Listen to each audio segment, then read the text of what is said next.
2, 1.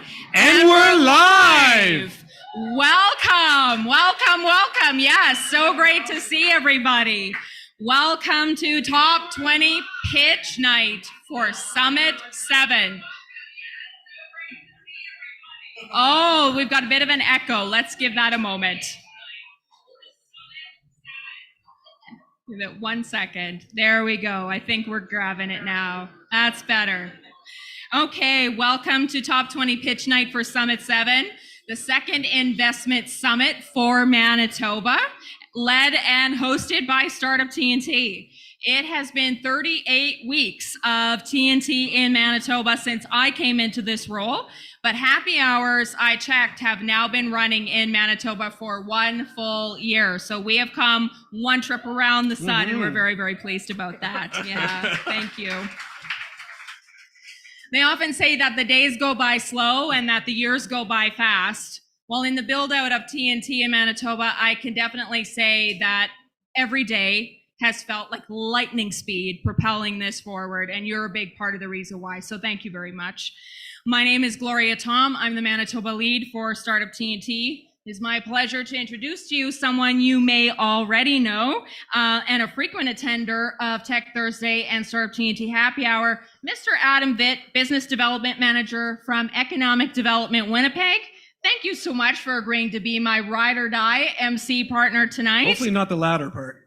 Well, you know, we'll see. Yeah. You've been an incredible support to us. Welcome. Awesome. Well, thanks for having me, Gloria. This is amazing, guys. Can you guys hear me in the back? All right. TNT, in case you didn't know, stands for Thursday Night Tradition. And in keeping with that tradition, it is our pleasure to see all of you here today to take in the stories that 20 amazing Manitoba companies have come to share. It is my understanding that right now, there are currently 3 other streams running a live Top 20 event, just like this one in Calgary. We got one in Edmonton and Saskatchewan. Correct. So if you're joining us from a live location, it's great to have you here as well. Tonight is all about getting together as a local community to provide tangible support to our local startup ecosystem. And while the startups are all here competing for investment, it is our job to be thinking about ways that we can be impactful to these startups in a meaningful way. Even if you aren't participating as an angel here tonight, you might have deep industry expertise and have the ability to share the lessons you've learned while building your own company. Perhaps you're a service provider and you can offer your services pro bono as a way of giving back. Perhaps you need simple connections or referrals. Just come see me at EDW. That's it. We all have something that we can contribute to ensure that we are continually investing back into our local community. It is imperative that we create and maintain a vibrant startup culture in Manitoba where companies feel like they are being taken care of right from the early days. This ensures strong economic development and give companies a reason to build and, most importantly, to stay right here in Winnipeg. That's the dream right there. So for Startup TNT and along with our other partners, we share this love of telling stories, and telling stories is an integral part of what we do together in the community. So even though we are not all physically present in the same venue here tonight, we are connected by this one land that we stand on and that we all share. So tonight we honor those elders whose stories this land carries, and we acknowledge that this land is the traditional territory of the people of treaties 1 through 11 and those beyond from anywhere in Canada where you may be joining us tonight. We acknowledge that this land was a traditional meeting grounds for the Treaty 1 territory, a gathering place and a traveling route to the Anishinaabe, Cree, Ojibwe, Dakota, and Dene peoples, and on the national homeland of the Red River Métis. We acknowledge all the many First Nations, Métis, and Inuit who have walked in this land before us. We aim to create a safe space for all Indigenous communities here at Startup TNT. We honor their mission tonight to gather the community and to share their stories. We recognize that this land was here before us and will remain here long after we are gone. The land embraces the spirit of the lives that lived on it and shares the narratives of those who have walked on it before us. Awesome. Thank you for that, Gloria. I've heard Gloria tell this part of the story before, and I kind of love the oranges of TNT because I'm pretty sure it all started in a bar. Startup TNT began in 2019 as a weekly happy hour back in Edmonton, where startup investors, founders, team members, and supporters would get together to make connections and stimulate their local ecosystem, and with one simple agenda, and that is to make some friends, have fun, and build some companies. So from that one weekly happy hour, sprout an idea to hold an investment summer in February of 2020. So now here comes TNT 207 weeks later, and we're now hosting weekly happy hours in 5 cities across the prairies and have held 22 investment summits. TNT has brought together over 200 angel investors, and Gloria, I think it's now north of 3, is that correct? Yeah, so after this summit, we will have worked with 300 plus amazing angel investors, and we could not do this without them. And together they have invested over $10 million and 70 companies. Can we get a round of applause for that, please?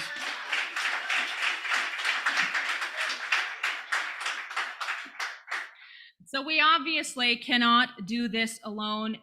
We've had some amazing organizing partners that we have been working with on this summit, but also for a long time previous to this. These long-term partners work with many of the startups that are here with us tonight and are very invested in the success of seeing these innovative startups across the prairies. You will meet many of them through the night, co-hosting the panel of pitches with us.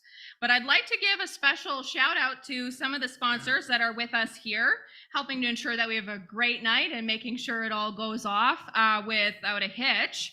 I was sort of thinking we could toss it up a little. I'm wondering how you feel about maybe playing a little game with me, Adam. I'm horrible at games, but if you want to do this, let's go. Then this will go so well. All right, then. Let's give this a try. So when we talk about banking and business advice for startups, who comes to mind for you? RBCX and BTC. You said you were bad at games. I'm great at guessing. No, I'm good. Yeah, you're good. You're good. Okay, you're a company. You've outgrown your parents' basement, the garage. You're now ready and looking at, your first big office lease. Who are we thinking of for that? Well, we've got Northforge for sure, but obviously Jason Abbott in the 3 locations here at launch. Thank you very much. He's got 3 convenient locations throughout the city. And then past that, of course, we have CBRE as well, who we have been best friends forever with for quite some time. And Paul, thank you so much for being here.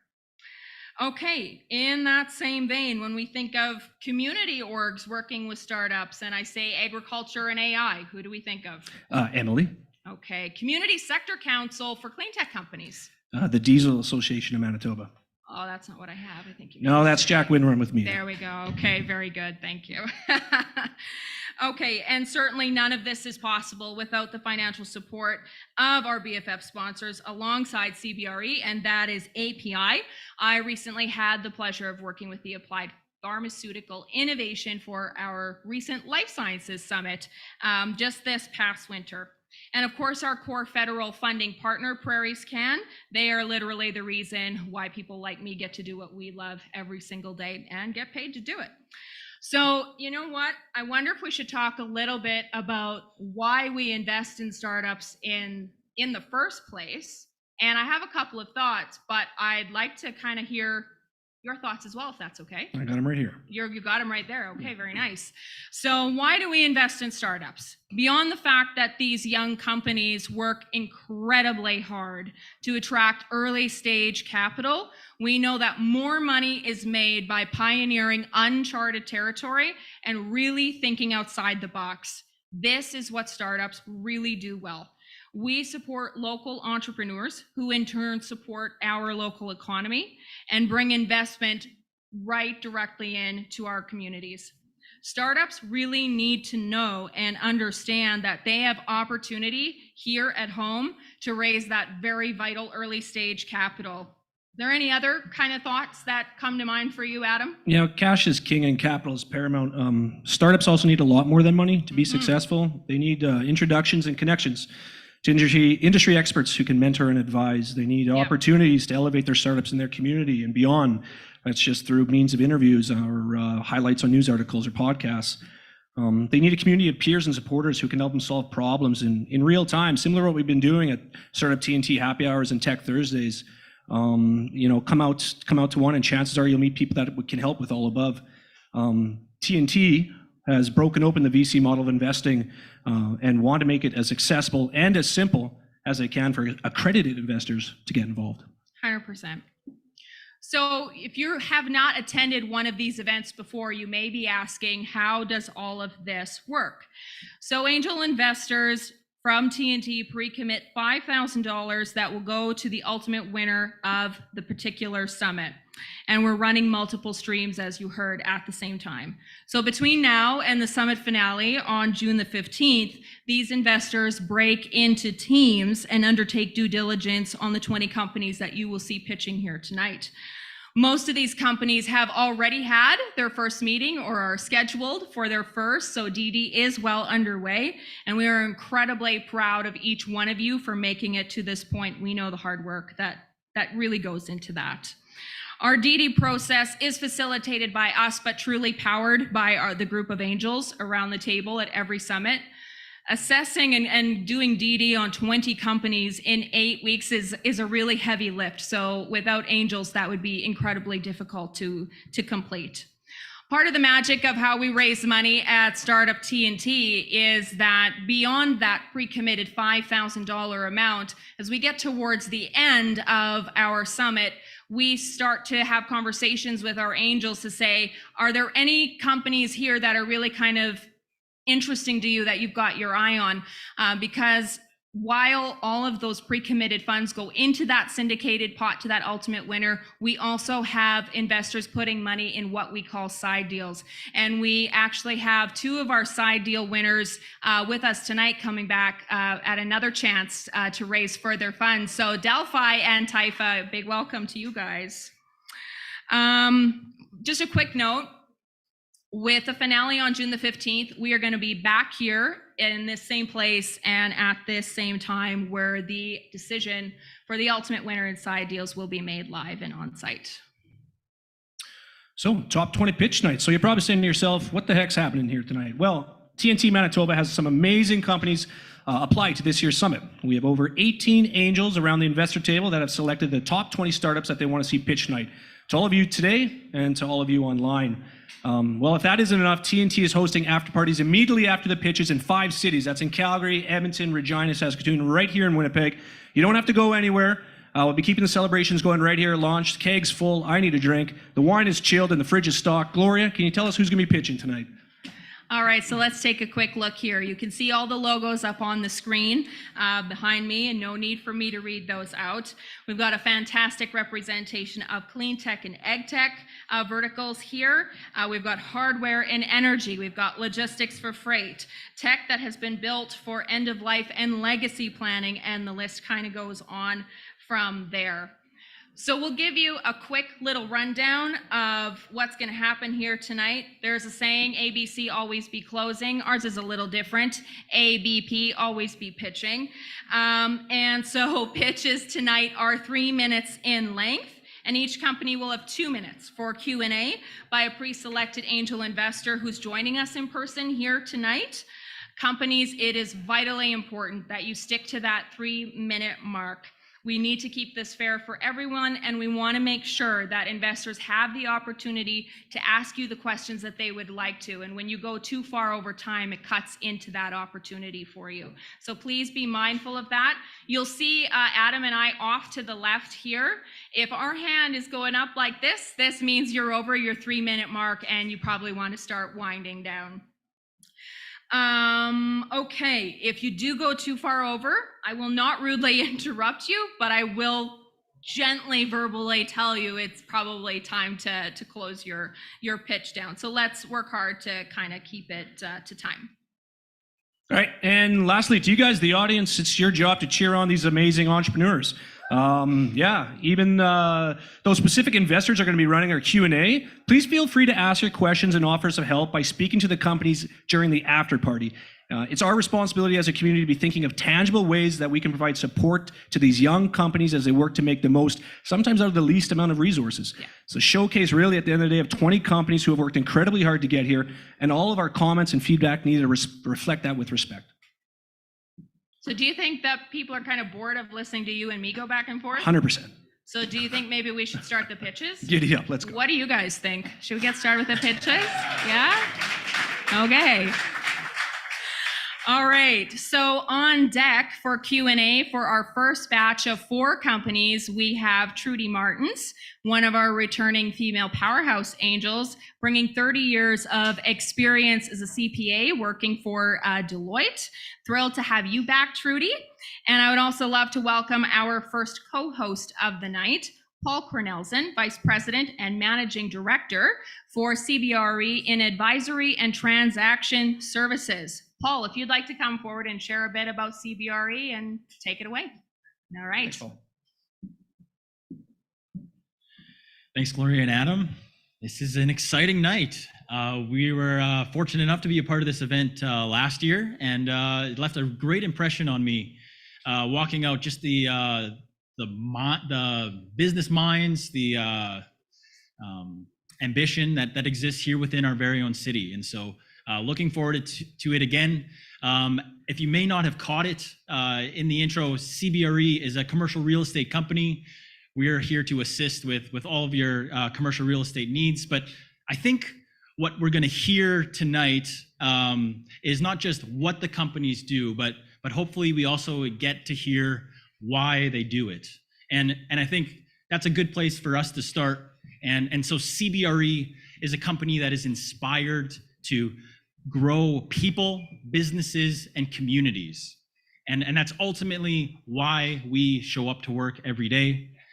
How do we do that? We do that by providing world-class service to our clients. And when you start there, then the what is not quite as important. But yes, we provide commercial real estate services. So if you're interested in learning more about CBRE's why, or how, or what, feel free to come talk to me this evening. Otherwise, I will fade into the background and introduce our first presenter today. I want to call up from the Good Subscription Company, Andre.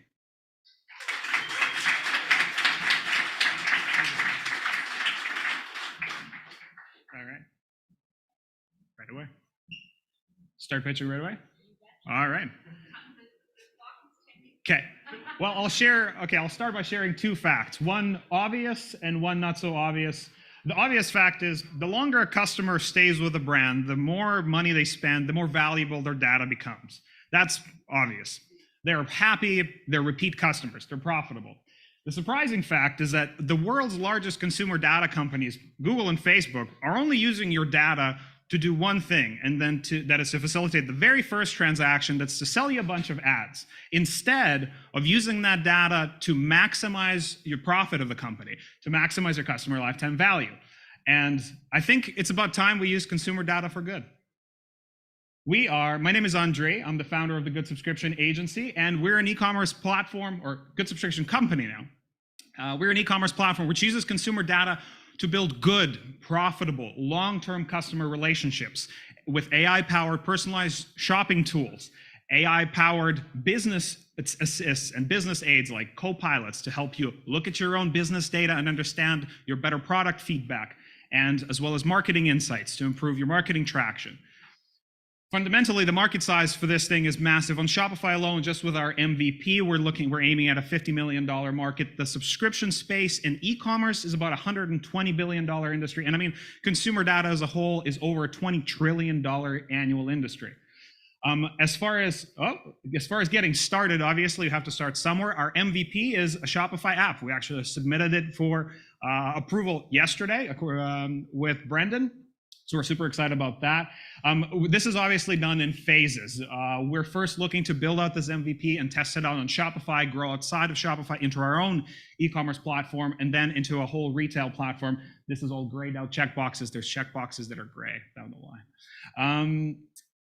Fundamentally, there's competitors at every step of the way, but our current competitors on Shopify, they're not improving website sales. They are aggregating data, and they're not really selling to a niche, which I believe is what will give us advantage in marketing. It'll get us to scale faster.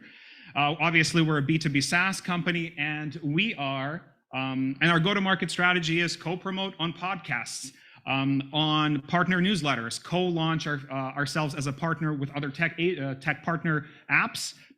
also obviously will be a part of their marketplace, but we're also building our own content academy on YouTube around improving subscription businesses. We've already generated $300,000 in sales by selling exactly to this target audience, so we know how to sell. We also built this MVP and submitted, so we know how to build. Our team, I'll start from the bottom. Kate is our comp sci. Kate is our comp site intern, and she's an e-commerce specialist. She's also my sister, and I'm quite proud of building a workplace where my baby sister can come to work and enjoy it every day. Brendan is our full stack designer and developer, and I am the humble CEO. Our exit strategy, the e-commerce space is very dynamic, so I don't think we'd be short on opportunity. That's dreaming big. And that's it. We're the good subscription company, and I think... Okay. Thanks, Andre. I had the pleasure of speaking with Andre yesterday. Very interesting company. My question for you is, how would you see the next 2 to 3 years unfolding in terms of scaling this and getting more customers involved in the platform? I'd say, so our MVP is live, so within the next, I say 6 to 12 months, let's say, so 6 to 12 months is scaling this existing MVP, building an analytics component to it. Really, it's about launching an MVP, getting feedback on what users really need. The end goal is to help businesses use data to actually build long-term relationships, and I think that's, as an idea, will always be valuable. So we'll find a way, like, what does that mean 2 years down the line? Are we still on Shopify? We're probably still in e-commerce, I would imagine, because that's where a lot of data already exists. And 2 years down the line, well, hopefully we're outgrown Shopify by then.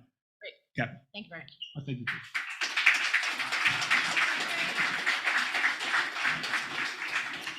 Awesome. Thank you, Andre. Next up, we have Braden from Akeeva.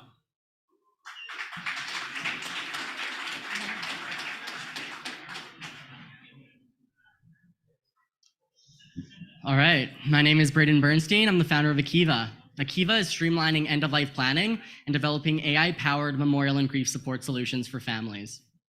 The present industry of death and dying follows a consumer last approach, leaving families overwhelmed, overcharged, and underserved.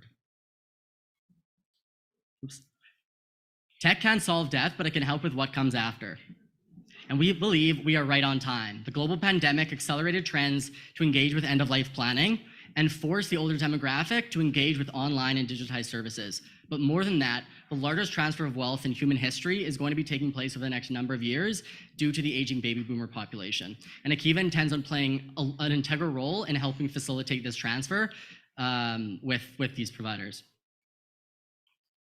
So over the last year or so, we've been trying to identify a specific product in a wedge that we can use to really integrate with funeral providers and other death care related entities. And we believe we found that over the last couple of months with our AI powered obituary writer, considering the demand we've seen on the B2C and B2B side.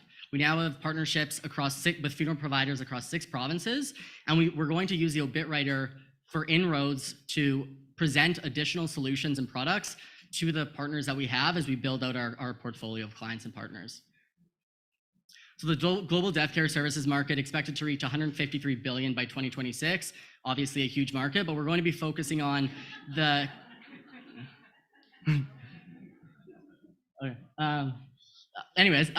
the global the 25,000 funeral providers in the US, Canada, and the UK.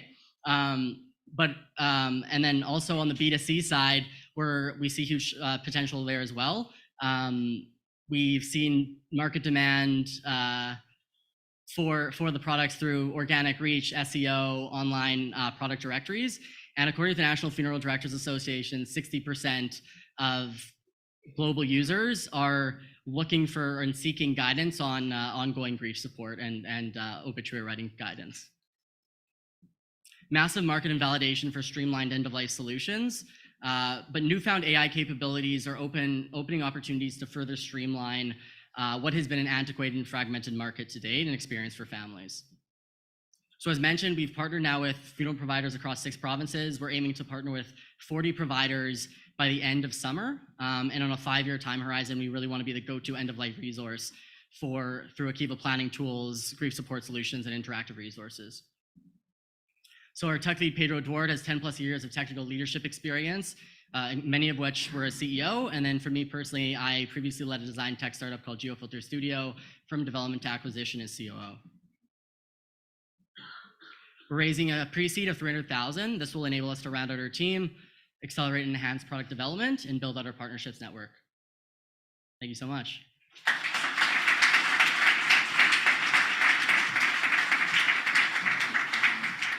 So it's a very an interesting industry, and end of life is not. I haven't seen a lot of companies that have sort of focused on that. I'm wondering what got you started in sort of the end of life space, and how you saw this opportunity. Yeah, it's a great question. It's usually the first one I get. So really through going through the personal experience with the passing of loved ones myself, seeing how antiquated and fragmented and difficult that process was, hearing my grandmother pay $800 for an obituary in the newspaper, and then obviously starting to do market research and talking to other people about how the negative experiences they were having really kind of spurred that initial interest and inspiration in the field to pursue Akeeva. Yeah, that makes a lot of sense. Thank you. Thanks.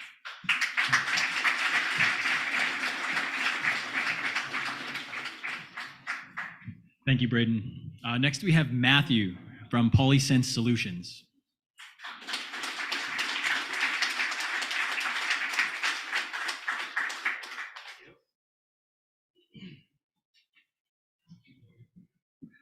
Hi, everybody. I'm Matthew Gale from PolySense Solutions. I want to start with a bit of a personal story. This is my son, Vance, and he has type 1 diabetes. And for those of you who don't know much about type 1 diabetes, it requires constantly monitoring his blood sugar. And I was frustrated that I couldn't get any notifications to my phone when his blood sugar was dropping, so I actually developed something myself that I can get text messages with. And works really well, and it's helped us a lot. But I'm not actually here to talk to you guys about type 1 diabetes management. But the reason I bring this story up is because it's something close to my heart, but it also emphasizes the importance of having data to make critical decisions. So I spent the last decade working in manufacturing and managing research teams. And what I learned about working with these teams is they always have the same problem, and that's a lack of visibility. What I mean by that is, in a manufacturing environment, you have a lot of blind spots. So unplanned maintenance, unknown utilization of your equipment, and not a whole lot of data to make good decisions. Companies are still using a lot of technology like whiteboards and sticky notes and scattered Excel files amongst their drive to manage their operations. And what we do at PolySense is we come in and we actually take these traditional manufacturing environments and we transform them into smart, intelligent, data-driven environments. Oops.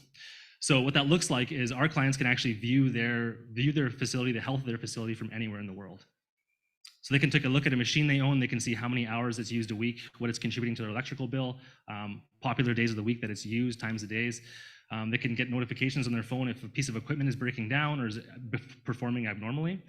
And how we do this is with our patent pending design that actually it can monitor basically any machine on the market if it uses electricity, and we can connect to it. We connect to the power source of the machine, and we teach it once, and it can detect whether the machine's on, off, or behaving abnormally. We can also detect natural gas, water, and temperature. It installs in minutes, it's completely wireless, and the batteries last for several years. All this data gets fed to our secure cloud where our clients can get unlimited visibility of their operations. So the current solutions on the market basically are clunky, outdated, and there's an increased demand for us to actually be reducing our footprint, our energy footprint. And a little bit of competition that we do have in this space is using electricians to manually wire to the machines themselves. They have clunky software that provides little to no value in understanding what's happening in your environment. We're an experienced team with a lot of industry knowledge, and we're ready to take our vision and make it a reality.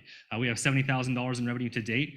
We've received $150,000 from IRAP to develop our technology, $40,000 from Efficiency Manitoba to prove our technology increases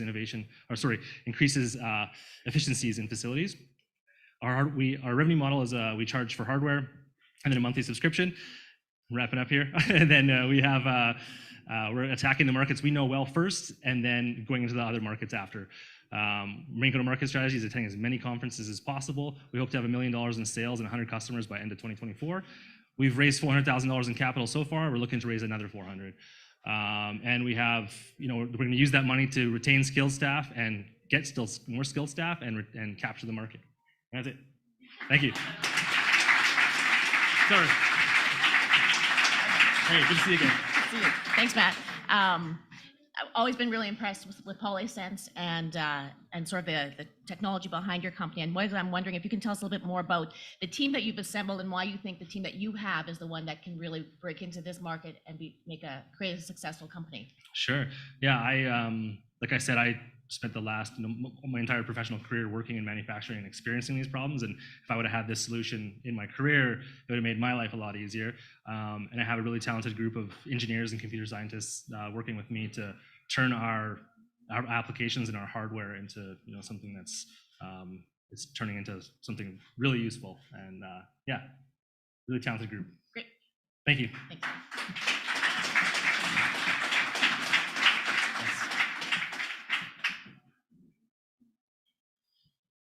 Thank you. And next up, we have Alex from Standard Carbon.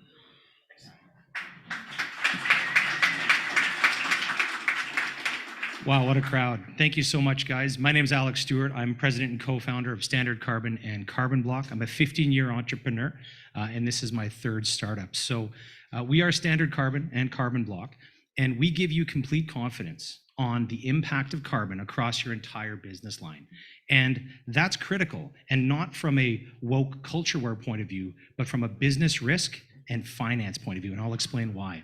We are at an inflection point, and if you take nothing else out of my conversation than this, 5 weeks ago, the banking laws changed in Canada to require carbon footprints. So when you go to apply for a small business loan, you are going to have to give your carbon footprint. Are you ready for that? Are the companies that you're invested in ready for that? We don't think so. And so when you look at the carbon economy, on one hand, you've got the carbon markets, which are rife with greenwashing and all kinds of opaqueness. It's very hard. People have heard of carbon offsets. Nobody understands what they are. And on the other side, you've got businesses who are looking to buy these carbon offsets, and they don't know what they're buying, which is terrifying. And so what we do is that we are the first to be able to bring these two things together. And we offer services on both sides of that carbon ledger to be able to provide those benefits to our customers. And so on the carbon block side, we originate the highest carbon quality, carbon credits possible. And these are verified by carbon credit operators like Vera and Gold Standard. And then on the Standard Carbon side, we are a software company, software as a service company, and we've developed essentially what is the QuickBooks for carbon. So what we do is we take the expenses from your general ledger and we apply a carbon label to that. No additional training is required. And what we do is we've taken that information out of the sustainability department and moved it into the finance department, because that's what's happening right now. This is no longer a fringe idea. Carbon price is here, it's rising, and that's what we serve. And so what's really, really cool about our software is that we look very much like an accounting piece of software. You take your vendors, and we can actually identify per vendor where your carbon footprint is coming from. Your carbon emissions, 80% of that comes from your supply chain. So as companies, large companies, enterprise clients are looking to save carbon because they know there's a risk there, they're going to look to their supply chain. We give people visibility on their supply chain emissions. And so we allow them to either evaluate vendors one against the other. Instead of just price, quality, availability, you can now evaluate a vendor on the carbon footprint. Then, if you want to be able to purchase carbon offsets, because maybe a product line you want to be carbon neutral, or maybe you want your whole company, or maybe one specific shipment you want to be able to make carbon neutral, we bring that together for you to be able to purchase a carbon offset and apply it directly against that carbon debt. That's not available anywhere on any platform that we've seen so far. And so between the two companies, we form a flywheel, and each of them feed into each other here. Sorry, this clicker's a little bit funny on me. I was warned about this. And so what we do is that we've got one side, the carbon offset originator, on the other side is servicing the carbon debt. So if you're going to buy an offset, you need to know what your carbon debt is in order to be able to match those two things up. And so they function as a flywheel, feeding revenue from both sides. And so our executive team, we've got over 60 years of experience. I'm extremely excited to work with this group. We've got a CPA who obviously guides us, not only from the finance point of view, but because we're building accounting software, obviously has been very instrumental in how that develops. And then, of course, there's my longtime friend and partner, Justin Phillips. And then we've also got our director of technology, Dan Dickout, as well with us. And so really to get to the meat and potatoes of why we're here today, we're doing a raise right now, $675,000. We've raised over half of that already. We've secured a lead investor out of Minneapolis. We're conducting it on a safe with a $5 million valuation. And really what I'd like to do is invite your dollars to come and join over $1 million that we've already seen into this company. We are profitable. I had to pay income tax last year, which is good in a way, but really the funds at this point are going to be developed, used to continue to hire. We've just launched our MVP. Visit climateaccounting.com for free beta access right now. You can get your own carbon footprint for free. And I'm getting my hand right now, so I'm going to stop right there. Thank you so much for your time, and I look forward to the questions.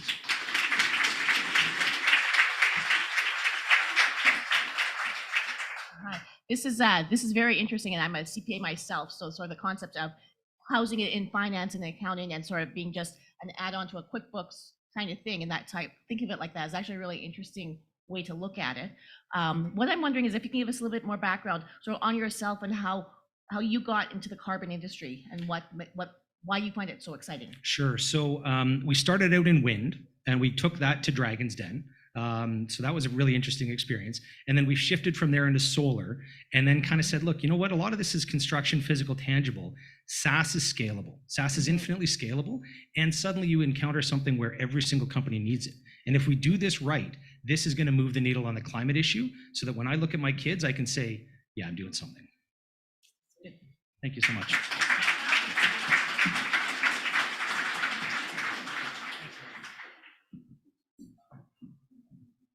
All right, round one done. Can I get a quick round of applause for everyone so far?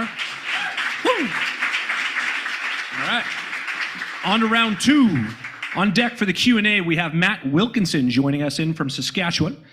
This is an example of the dedication we have and how vested we are in the process. Matt, we're very lucky to have you with us today.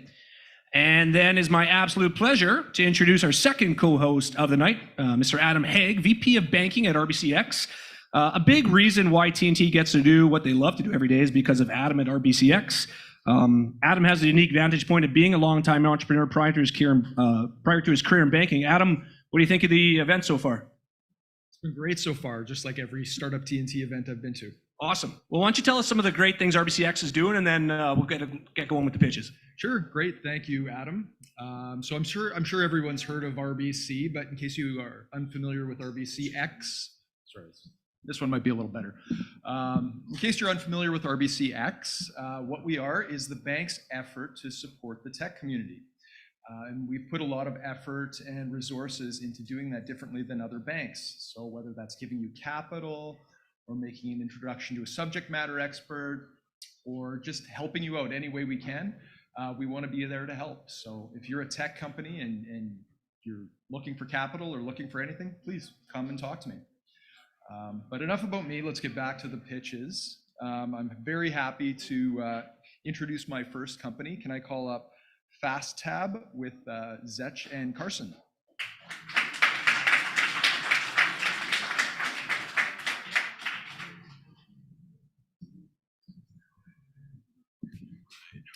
Hi, I'm Carson. And I'm Zech. And we're FasTab. And we're here to talk about our platform that allows you to pay your bill in a restaurant in less than 10 seconds. So what is FasTab? FasTab is a digital pay-at-the-table solution for restaurants. So simply a guest will go at their table, scan a QR code, be able to view the menu, their live tab. Once they're done eating, they can simply pay through Apple or Google Pay, receive an email receipt, and rate their experience at their favorite restaurants. Like most startups, FasTab saw a problem in the restaurant industry and wanted to solve it. Restaurants currently face high overhead costs, staff shortages, and most importantly, long wait times. When restaurants implement FasTab, we're able to help them reduce their overhead costs, increase staff efficiency, and most importantly, give you, the guests, back the most important thing in your life, time. The future is data, and right now restaurants are bogged down with old CSV files and can't easily access the information they need to run their operation. With FasTab, we create an internal dashboard that allows restaurants owners and operators to access financial information, guest insights, as well as FasTab verified reviews. The market opportunity is massive. In Canada alone, over $200 billion processes through your restaurants each and every single year. Do you know what the #1 activity for Canadians is? Going out to eat. FasTab looks to capture only 2% of the restaurant market in Canada and make a huge impact on the restaurant industry today. So how do we make money? Simple. FasTab earns money through processing fees. So every time a guest pays through FasTab, we earn a transaction percentage on that, which is an advantage to restaurants nowadays that are spending lots of money on standalone terminal fees, as well as increasing paper costs for receipts and credit card processing fees as well. Without competition, there's absolutely no innovation, and FasTab recognizes there are a number of global competitors out there. Where we differentiate ourselves is through our innovative technology and products that we're releasing right now into the market.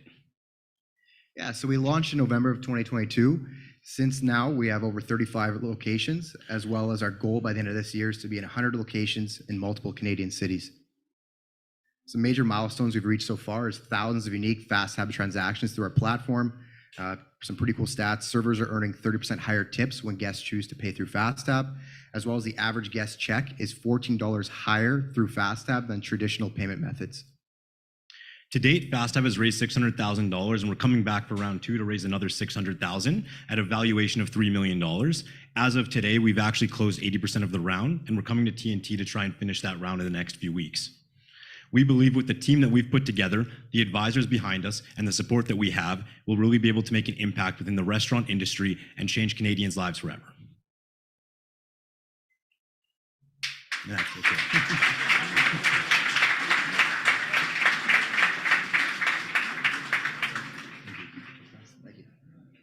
Okay, so investors, we don't just invest in businesses, we invest in people. So what would you say are your greatest strengths? Yeah, I think just the experience that our team has. We've all, worked in either tech or the restaurant space for quite a while. And, we've gone through many years here of kind of testing and trialing different versions of our product, and we're in a sweet spot right now. We've kind of found our niche and proper value prop. Okay, and what's the most challenging situation that you've had to overcome so far? Probably failure of tech. Building a tech startup is definitely not easy, especially when you're trying to build it within your own community and trying to appease the restaurants that you have relationships with. But I think that just being able to persevere and move forward beyond that has probably been our biggest strength as well. Okay, good. Thank you.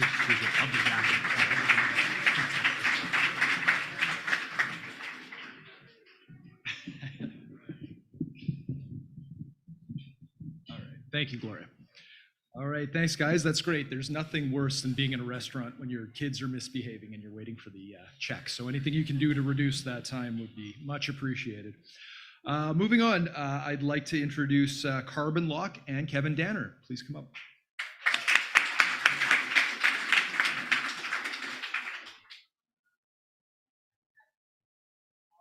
This one. Hello, I'm Kevin Danner, founder, CEO of Carbon Lock Tech.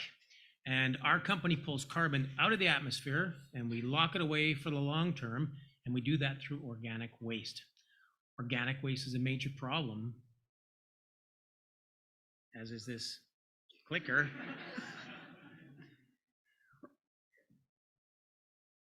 I'll just say click. How's that? Organic waste is a major problem. There's billions of tons produced each year. Creates up to 10% of global greenhouse gas emissions. And for waste producers and waste managers, it's a pain, it's a cost. But it's also an opportunity. Click.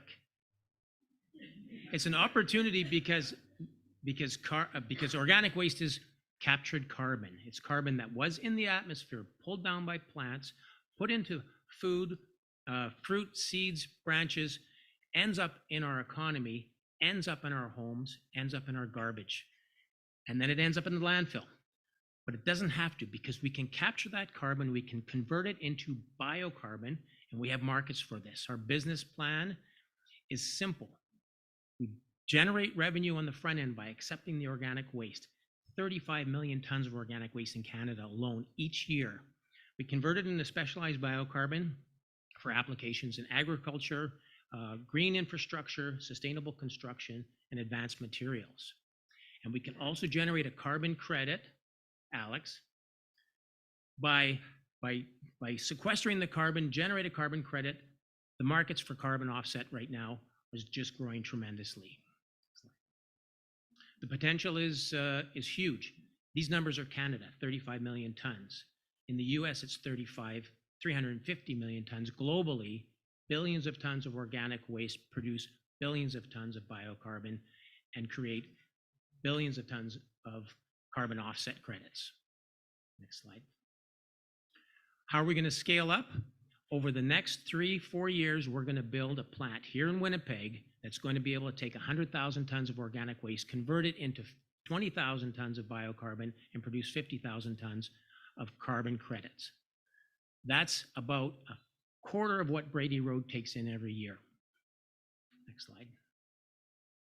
We're a busy company. We're on our third prototype. We've done 2 municipal pilot projects. We've produced biocarbon from yard, garden waste, construction waste, demolition waste, biosolid waste, and food waste. We've done research trials putting it in concrete and asphalt, and we've got some really good funders behind us. In the last 2.5 years, we've raised $2.5 million, $1.5 million of which is non-dilutive. This is our team: scientists, engineers, business people. We have experts in direct air capture technologies, in biomass to bio-oil and biocarbon technologies, and in agri-food processing, building large facilities. Next slide. Our next step, we are working with the University of Manitoba to build a demonstration facility to take organic waste, convert it into the biocarbon, into the agricultural soils, doing research with Brady Road, we hope. We're advancing our technology to the 4th prototype. This is patent pending technology.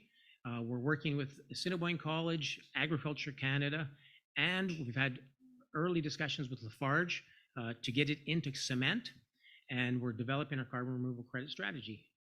And we're Carbon Lock Technologies. The carbon stops here.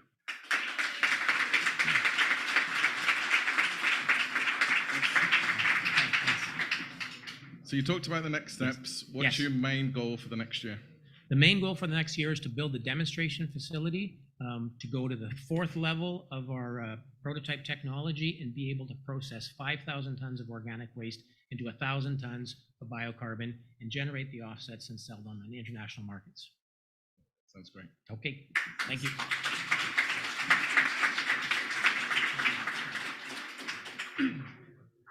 All right, great presentation, Kevin. Thank you very much. Next up, we have Alex Massey from Typha.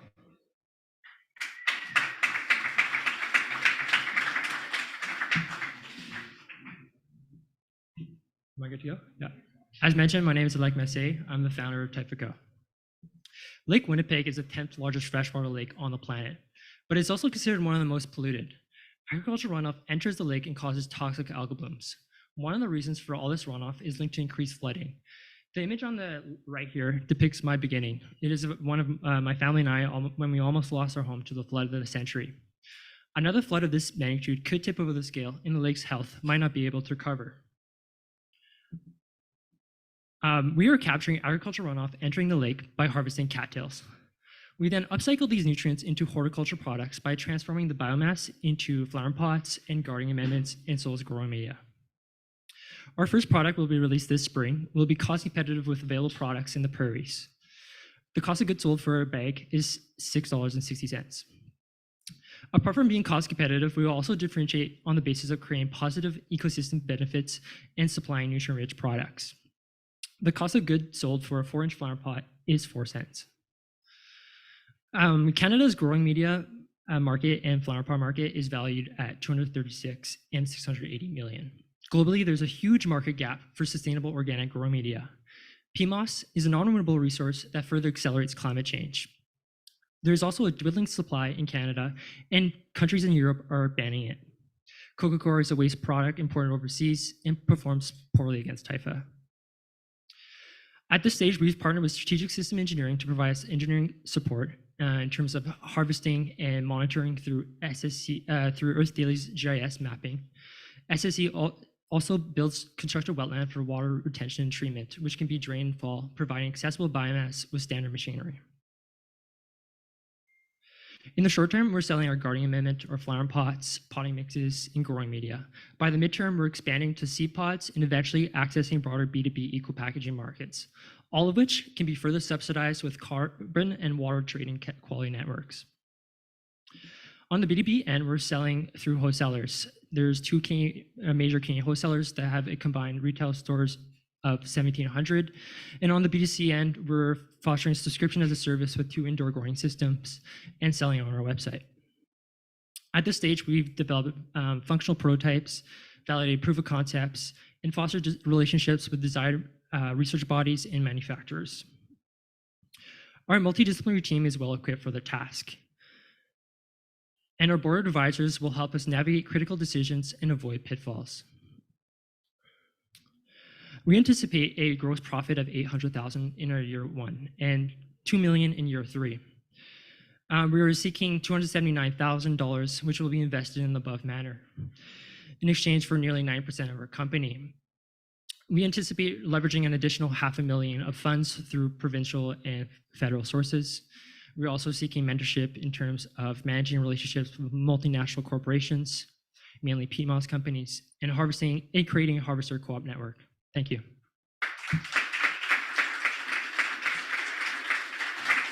Yeah, thank you. So what would you say is the greatest lesson that you've learned on your journey so far? Oh, great question. Yeah, so I think it has to do with understanding our position in the value chain. So we finally understood that we're both the composter and dryer for pasteurization purposes. And then so we can then supply that feedstock to large PMOS companies so they can introduce in their many SKUs. And so we're really focused on becoming a global producer and distributing this product through set distribution channels. Thank you. Thanks.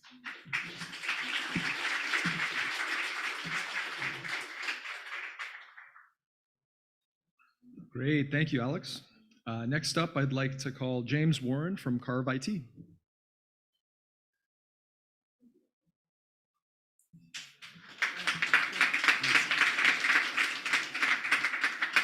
Hello, TNT. My name is James Warren. I'm with Karve IT and our flagship product, MoveRight. We got a quick 3 minutes to get through here, so I'm going to just jump right in. Here we go. Okay, so the problem in the cluttered home services industry is that they're faced with a lot of outdated, cost-prohibitive technologies that are forcing businesses to continue to rely on a lot of paper-based processes that are highly error-prone. Our solution to this is MoveRight. MoveRight is built using modern methodologies and technologies and a scalable SaaS model that really helps our businesses grow, automating away a lot of those error-prone processes and tasks that typically have taken a lot of time, and enhanced onboarding through a superior customer interface that is going to help our customers get our app into the hands of more employees than our competitors have ever been able to. The opportunity starting in the move industry is $18 billion with a 7% spend on technology in this space. It's a total available market for us of $1.25 billion to get started. As we continue to pivot into other verticals in the home service industry, such as window cleaning and landscaping, that's just going to continue to grow. So our progress so far, we hit 150,000 in ARR since launching this January. It across 23 locations. Providing our customers to process over $2 million in consumer revenue. And by the end of the year, we hope to expand that to 42 locations and process over $65 million in revenue for our customers. The MoveRight model is uniquely positioned in SaaS with a base monthly model and a per move cost, giving us a competitive advantage, again, being more affordable than a lot of our competitors, empowering their staff to get their hands on the application, and improving the communication channels between the home office and what's happening in our customers' homes. We're looking to raise $600,000 this time around. We're 30% committed already. We're going to use this money to grow with our sales tactics, grow our online lead funnels, and get some really aggressive business development happening here. While we're working on the business development, our developers over here are going to continue building out some competitive functionality, specifically in the move space, to build higher barriers of entry behind us while we continue to push Karve forward. Other opportunities that we're looking at in the near future are an integrated payment gateway that's going to allow us to capture additional revenue based on customers' transactions. Our team is uniquely positioned with the right experience, knowledge, and expertise in order to push and drive our goals forward. And with that, thank you so much for your time. We're already making moves. It's a matter of who's coming with us.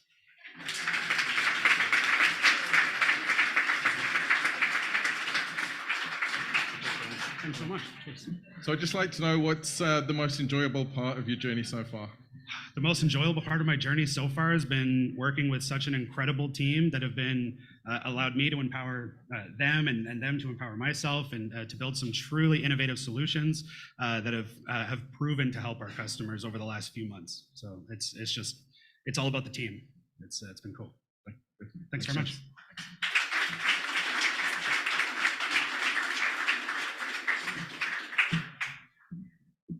And just like that, it's 8 pitches down. A big round of applause for those first 8. You did an amazing job. Thank you. Just a little note for the pitchers coming forward. I think you'll be doing the AV team a massive service if you can come right up close to the mic so that they can grab your voice. Just a little note for you there. At this time, we're just going to take a moment here. I'm going to ask the team to throw up our donation slide here. Throughout the night, we do this at every summit. You have the opportunity to donate to the beer tab at cheers@startuptnt.com. I don't know if we have any Star Wars fans in the room, do we? Okay, so there are a couple. All right, so the first 3 donations to the beer tab, we have lightsabers custom built for you in the back. So just a little bit of fun that we're having around the theme of May the 4th today. And with that, we're gonna go into our next block of pitches. And on deck, we are going to be having someone named Gloria do the Q&A. I hope she's here. And I don't see her in the back. And then our co-host, number 3 for tonight, is Jack Winram from MIA. Jack, if you'd like to come on forward and give us a little chat about what's going on at MIA these days. Thanks, Gloria. Yeah, and there's always so much energy at these TNT events, and I love it. Having been in the startup space myself for a little while, I know how important that is. My name is Jack Winter. I'm Executive Director for the Manitoba Environmental Industries Association. What that means in short, please go check out the website because there's a lot of information and I could be up here for a long time talking about it. And if anybody knows me, that usually can take quite a while.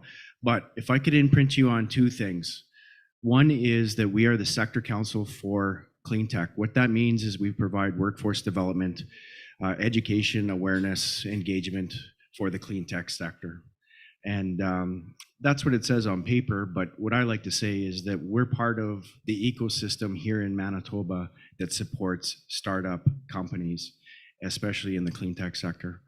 And there's more and more clean tech every day. A lot of our presenters would qualify as a definition of clean tech. And so we're very proud to be part of that ecosystem, including TNT, including Economic Development Winnipeg, as well as North Forge and RBCX. And I started down the road and started naming companies, and I said I wasn't going to do that because I'm going to forget some, but there's a lot of support out there. So one of the things that we do is we've hired a former IRAP agent, Joe Catani, who's in the audience here today. If I could have you raise your hand, Joe. So having been part of startup, I recognize that there's a need for that early stage idea that entrepreneurs are looking for to take that next step. And there's nobody more familiar who has been in the startup sector in Manitoba longer than Joe Catani. And so we're very proud to have him on board. And we've already helped, including some people who are in the audience here today. The other thing I wanted to imprint on you is we have a clean tech conference. We had our last one in November.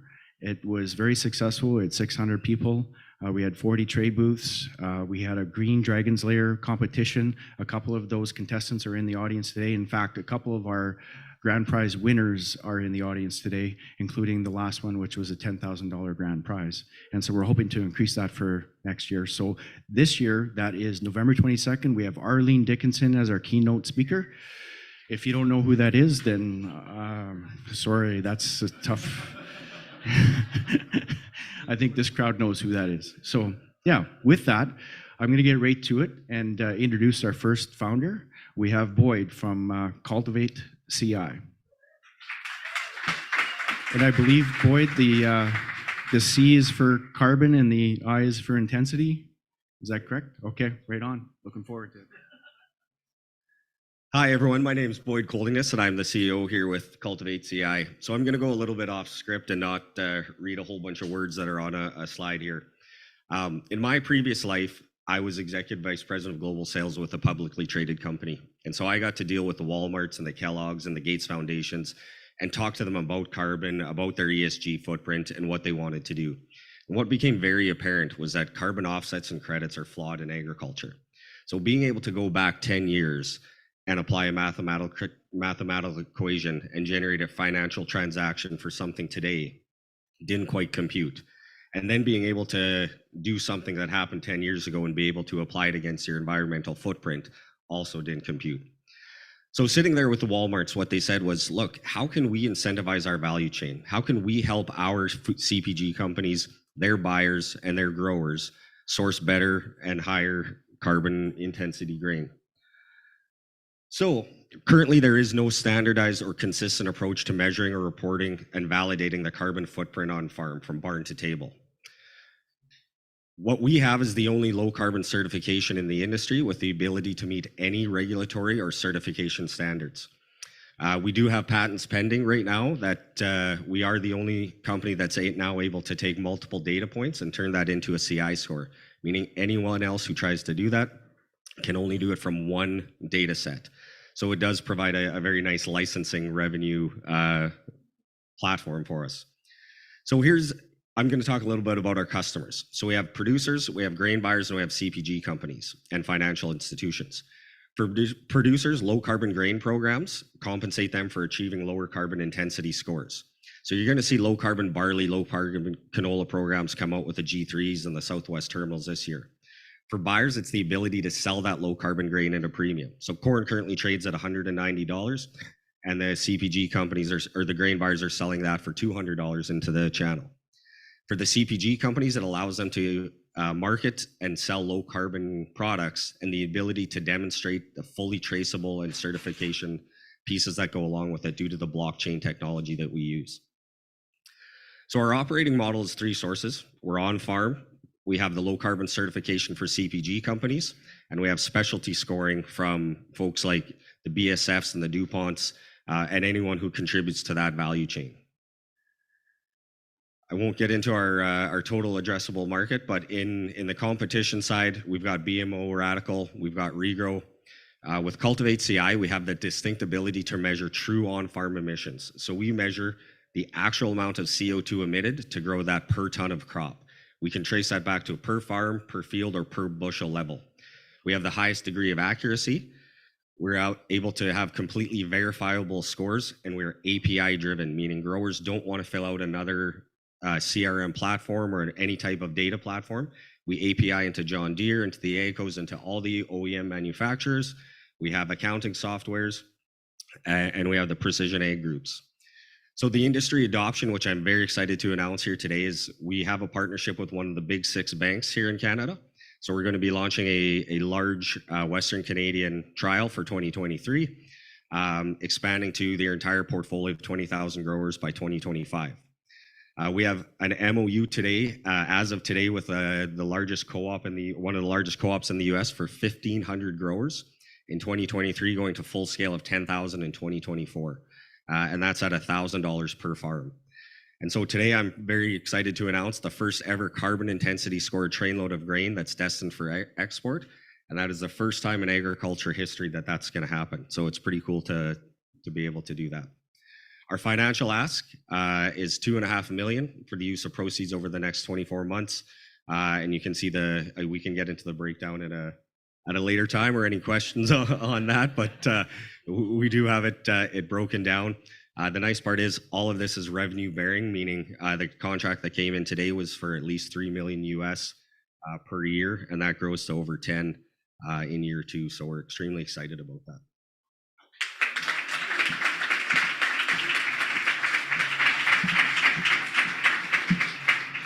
Boyd, that's a heck of a lot of exciting news. A lot of exciting news. Congratulations on all of that traction and growth. I had hair before it all started, so. Yeah, in this industry, mine are slowly turning gray, I get it. My question for you is, with all of this growth and these amazing things that are happening, What's keeping you up at night these days? What has you the most concerned as you look forward to the next 6 months? Scalability. So on top of what we already have, as I mentioned today, we also have opportunities who are ready to sign in Europe, in Australia, and Brazil. Yep. But what we want to do is do a really good job here at home first before we grow bigger. Love that. So we're not taking the shotgun approach of take every bit of business that comes our way. We're going to do good, and we're going to use that to showcase to the rest of the world why carbon intensity is the way to go. I love that. Thank you very much, Boyd. Thank you.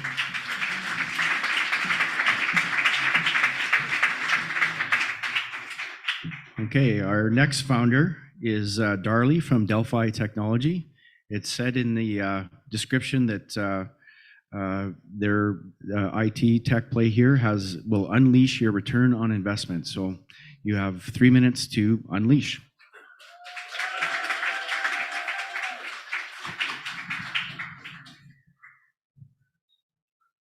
All right.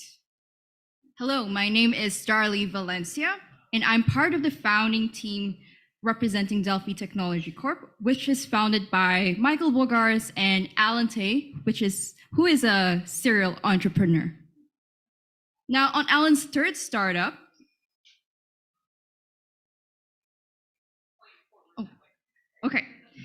Delphi is formed with a vision to provide access to standardized training capacity. Well, you might be asking, why? Well, according to World Economic Forum, 85 million, not billion, people are going to have unfilled jobs by 2030 due to global talent shortage. And this is where we come in. Delphi Technology Corp is here to provide the solution to global talent shortage for enterprises around the world.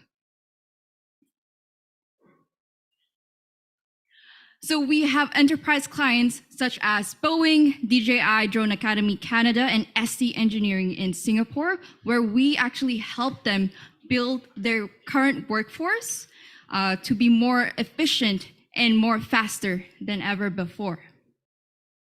So we have VR City, which is a virtual training platform that provides an AI-powered avatar trainer where we help organizations lessen the staff training time by 50%. And we also increase the training capacity by 5 times. So how does it work? So all we need to do is get our clients, get their best trainers, and then we then let them demonstrate doing their jobs, which will then be turned into a digital twin. And voila, we duplicated their best trainer as an AI-powered avatar ready for rapid training. Of course, we can't do this without the help of the team. Our team includes the former head of immersive learning from Meta and the former director of enterprise at HTC. Our advisory board is led by Cleve Adams, who has 9-digit successful exits and a 2-star General Dan. Over the past 3 months, we also have signed contracts worth $600,000 through an enterprise SaaS model. And now we're on track to do 1.4 million this year. We are currently raising 1 million from accredited investors, with almost a third of our round committed. And once again, we are here to disrupt the training industry and to bring the future of skilled workforce training to you. Thank you.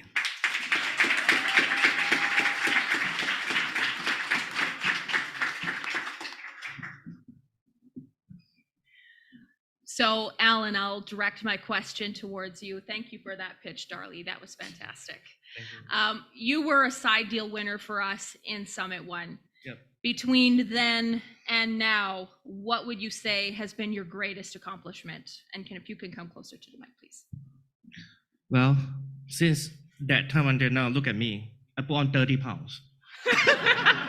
No, that's You're not the only one. That's not the biggest accomplishment, but is that we have got a lot of tractions, and the most remarkable was 2 government contracts. That one of it is what we signed on, 600 grand, and then we also have got another investment from Europe VC with about $500,000. So we are matching that, and we are also invited in Singapore with Polytechnics over there, and that one gives us a lot of runway because that brought on another 2 more military contracts from Asia.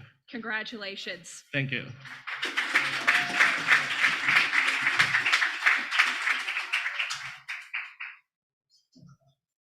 Our next founder is Jay from INCREDEVENT.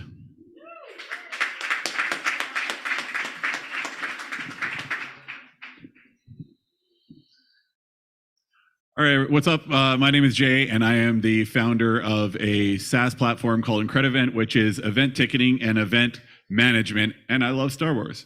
I'll give you a little history in the events space I've had. I've put my personal mark on 13 nightclubs in this city, as well as I've hosted over 1,000 events across North America.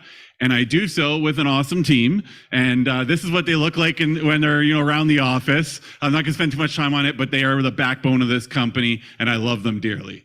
Let's talk about problems. So there's 5 problems that we are trying to solve currently right now in this space. I'm just going to do this. This is kind of awkward. Can I bring it up?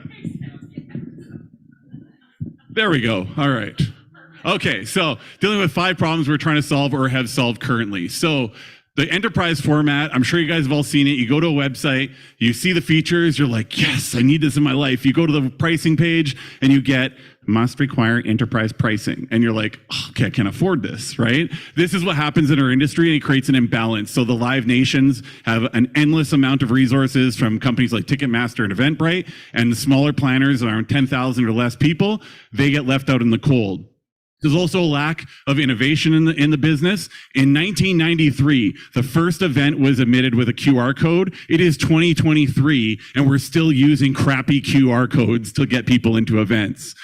Fees, price gouging, and scalpers. This is a big problem in our industry. I'm not going to spend too much time on this. I'm just going to give you one word. Don't throw your chairs at me. This is a very triggering word, Ticketmaster.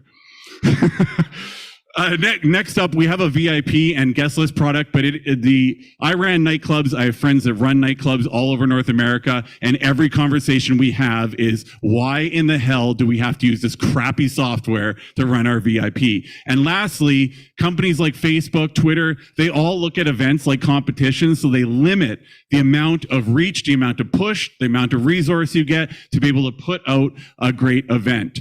Here's the credible solutions. So the first thing is, we're not just a management platform, we are a community resource. We're spreading the resources amongst our people, leveling the playing field so that Live Nation has no more advantage than a guy that sells 5 tickets to his little band concert at the Pyramid. We're also launching credit codes, which will be the official death of the QR code. Security of NFTs, flexibility of RFID, and the amalgamation of big banking.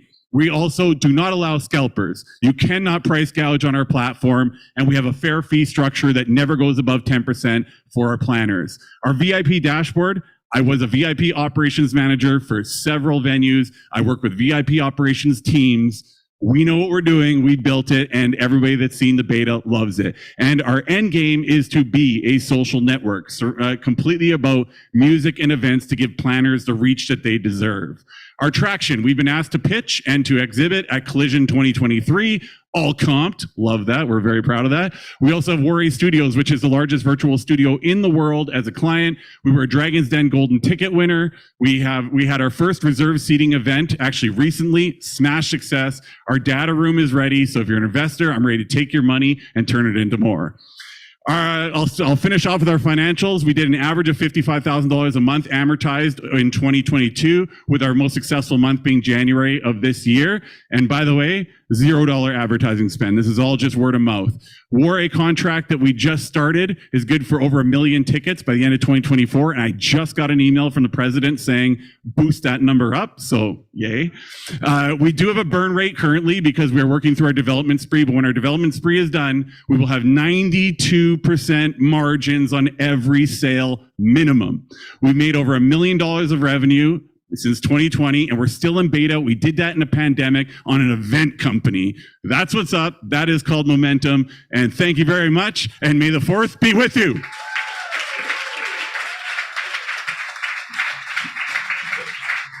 Love the energy. Thank you. Well done. I should sell ShamWow.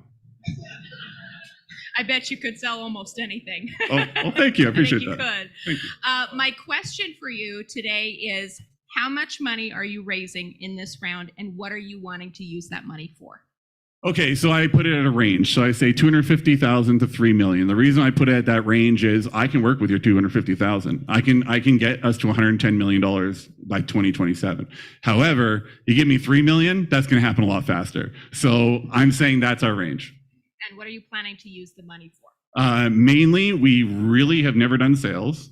We've really never done marketing. We've just built up our social profiles. So a lot of the money is going to go into that. We also need a few more developers I got a couple developers in the back, and I usually cage them and keep them chained to their desks because I need more developers. Did you let them out tonight? Yeah, they're in the back. One has a broken hand. Sorry about that, Dimitro. Just do better, please. No, I'm totally kidding. He slipped on ice. All right. Thank you very much, Dave. Thank you. Thanks, everybody. Appreciate it.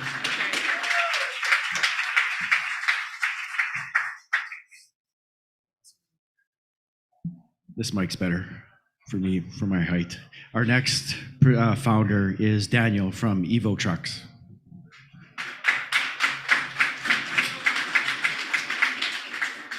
Oh, which one do I go to?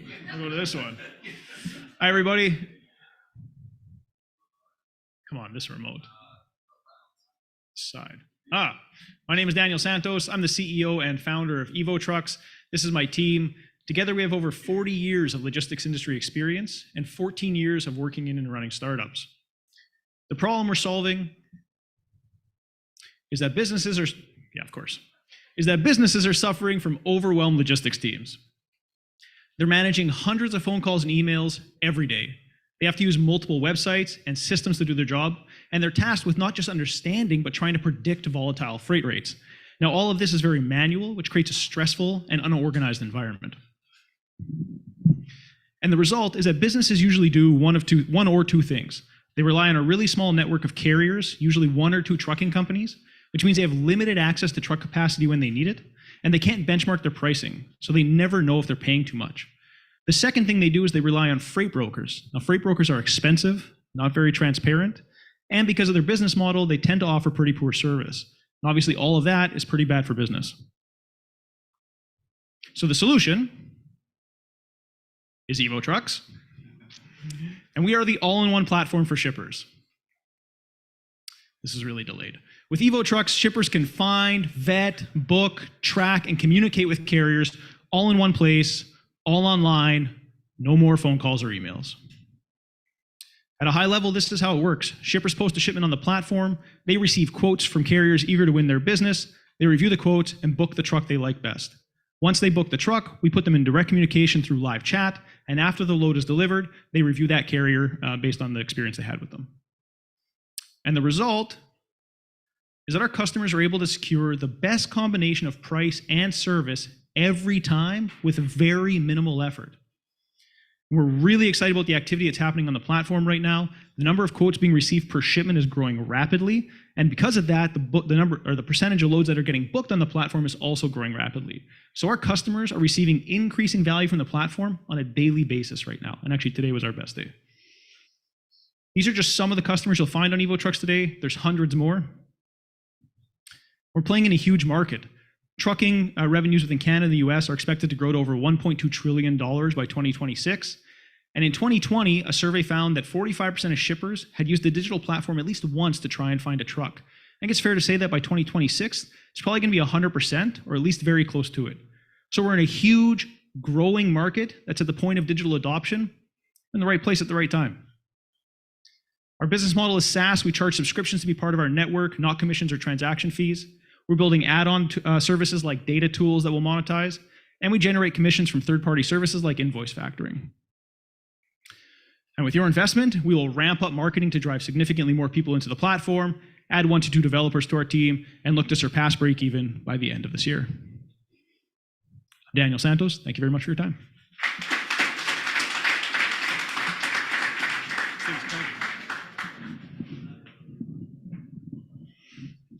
Thank you so much for that pitch, Dan. Super appreciate that. My question for you is, as you look forward into the next 6 months, what are some of the biggest hurdles you see, but also what are some of the biggest successes you anticipate? Yeah, so the biggest roadblock, I like to think of roadblocks. What's the thing that we got to put all of our effort into? Right now, it's just getting more manufacturers onto the platform. That's where all of our focus is right now. We saw it today when shippers post more shipments. It drives more carriers to pay us. That's how we start converting into revenue. We've got a potential customer that could turn into a multinational company with about 40 different divisions that we're going through the closing with right now. So, yeah. That's fantastic. Thank you so much, Dan. I'll give you that. How about we do that? There we go.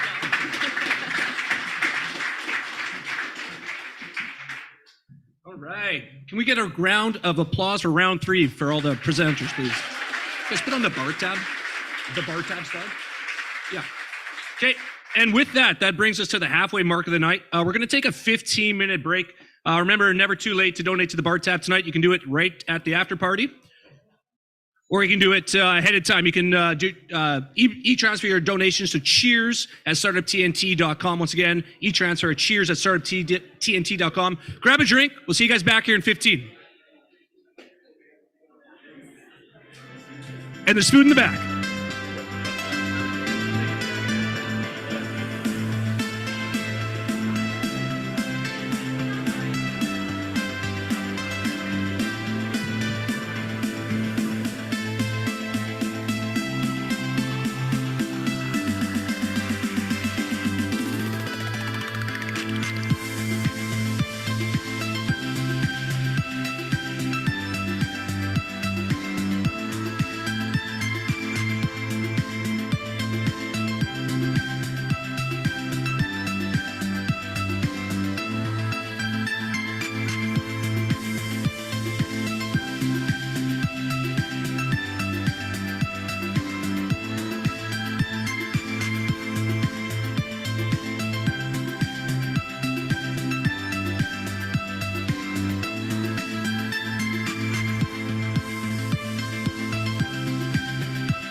Can everyone hear me?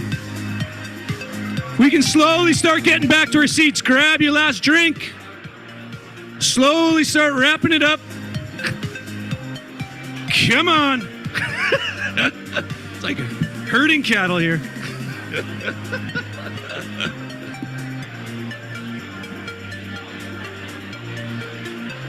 Do you want to, I'll just start telling people, I'll go around. Do you want to get on here or no? Nope. Okay, if I can get everybody's attention for 1 minute. Attention for 1 minute. I'm glad you're having fun. We're gonna resume with the pitches any moment now. Oh, here we go. Okay, everybody. We've got 8 pitches left to go. All right, so if I could have your attention back to the front of the room and give these 8 companies the same attention we gave the first 20, the first, let me see, 12. There we go. Okay, if we've got everybody's attention, that's perfect. I'm gonna hand the mic back to Adam. We are ready to go. All right, guys, we're going to continue on with the show. We're on to round 4 now. Richard Avila is on deck for the Q&As this round. Everyone, please join me in welcoming Jason Abbott, founder and CEO of Launch Co-working Space, also an angel investor here tonight as our venue sponsor for the TNT Top 20 Pitch Night. Jason, please give us a quick update on what's new and exciting here at Launch.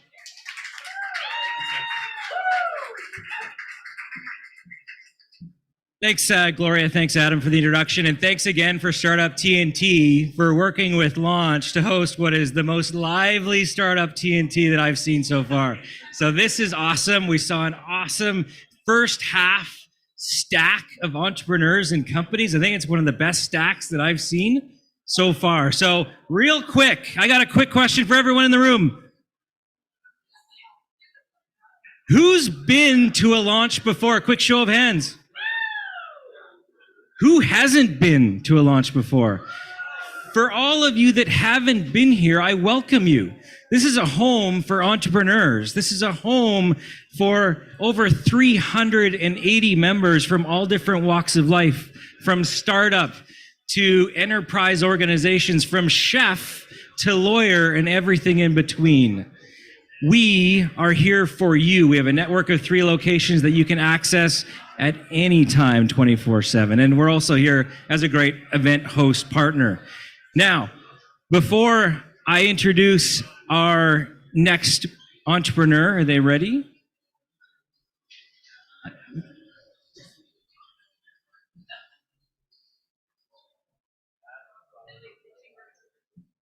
This is a virtual presentation, everyone. So this is Abca BioSolutions. I believe they'll be joining us on screen.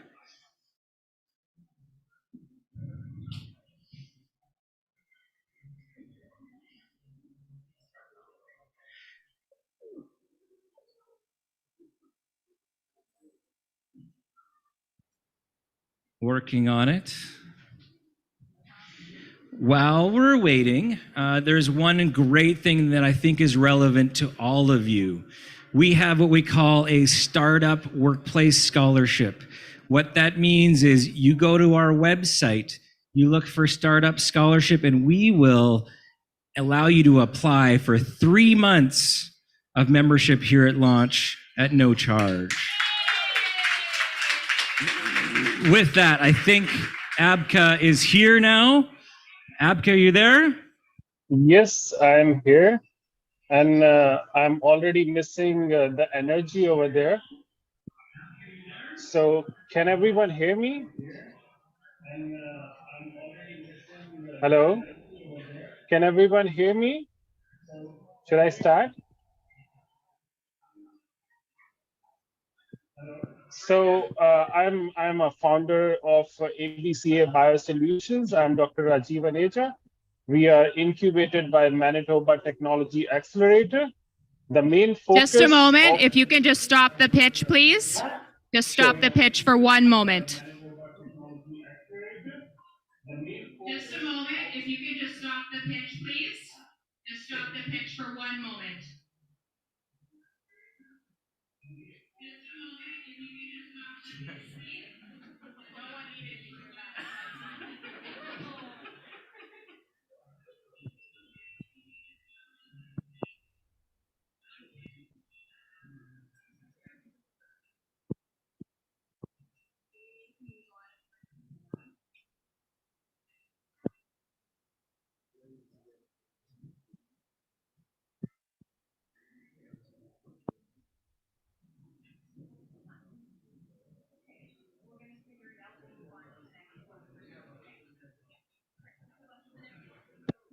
All right, entrepreneurship, got to be on your toes.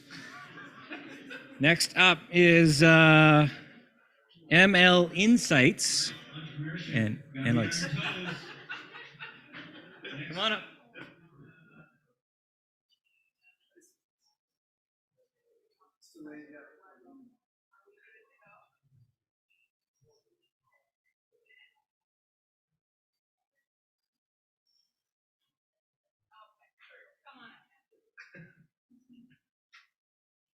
I'm just wondering where the okay. Hello, can you hear me? Awesome. Thank you very much. So ML Insights and Metrics is the bridge between academia and pharma. Our goal is to increase the likelihood of bringing a new therapeutic from lab to market. Through partnerships and licenses, we can create new assets.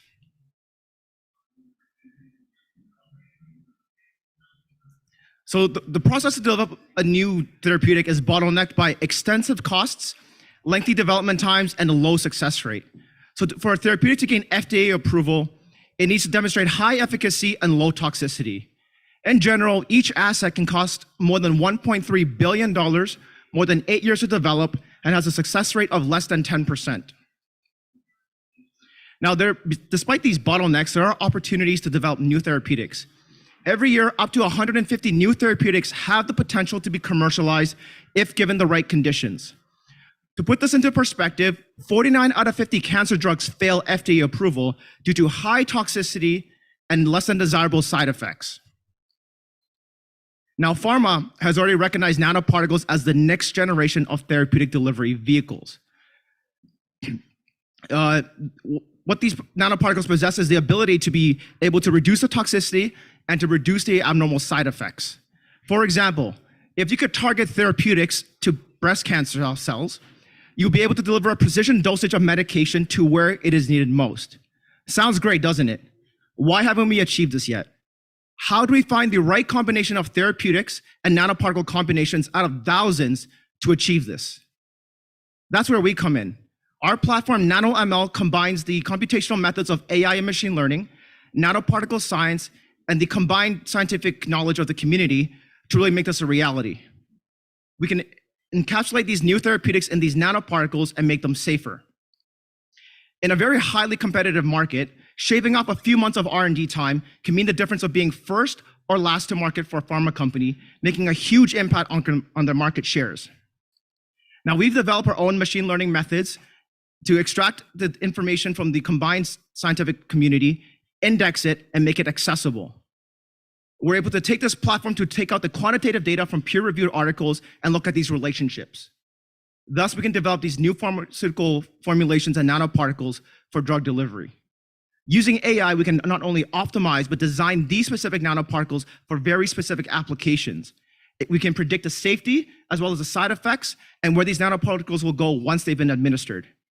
Thus, we can reduce the cost of R&D, increase the success rate of bringing nanoparticles and therapeutics from lab to market, and also increase the success rate of FDA approval. We're seeking $400,000 in investment to help launch our beta and to develop our first formulation within the next 12 months. Our team has a combined 20 years in pharmaceuticals as well as nanoparticle development. Join us in making therapeutics safer, better, and accessible with nanoparticles. Thank you.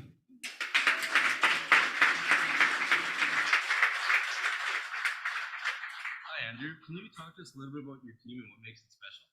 For sure. So my team is actually, we're all friends. We all met in university here in Winnipeg.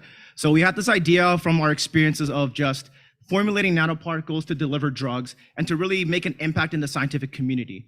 So we started brainstorming a few years ago, thinking about how we could do this. And we thought that the biggest issue with therapeutics is that it's unsafe. So by using nanoparticles, we can not only reduce the dosage, but deliver to where it's needed most. That way we can increase the likelihood of bringing therapeutics to development. Really great answer. Thank you very much. Thank you very much.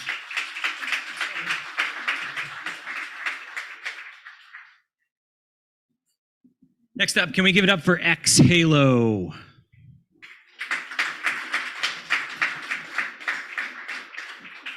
Good evening, gentlemen. I'm the co-founder of X-HaloChem. So we are working on rechargeable antimicrobial for healthcare and hospitality and defense. Our problem right now is the healthcare associated infection. Oh, yeah. So problem are healthcare associated infections. So cross-contamination, bacterial infection, basically caused by the hand and the uniform of healthcare workers, and inadequate laundry as well. In Canada alone, 220,000 incidents of HAIs occur every year, and the cause of deaths around 8,000 to 12,000 people. And the fourth leading cause of death. And this is because of the current disinfectant that only offer temporary 15 minute of protection. And over HAI and foodborne illness cause $100 billion every year to industries and people and municipality all the time. X-HaloChem Tech has the solution. We designed the most advanced antimicrobial compound that can apply to textile and utilizing laundry garment. So this is our technology is patent protected. The world first and only water-based formulation technology that can, with chlorine and without chlorine, recharge up to 100 washes and no microbial resistance and anti-fouling surfaces and affordable to make it.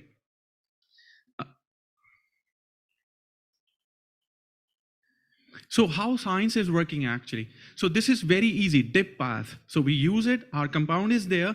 This is the use, we're not taking any kind of a disadvantage or no change in the process of dipping and all that. You have your compound, you can dip your stuff and it's working right away. So,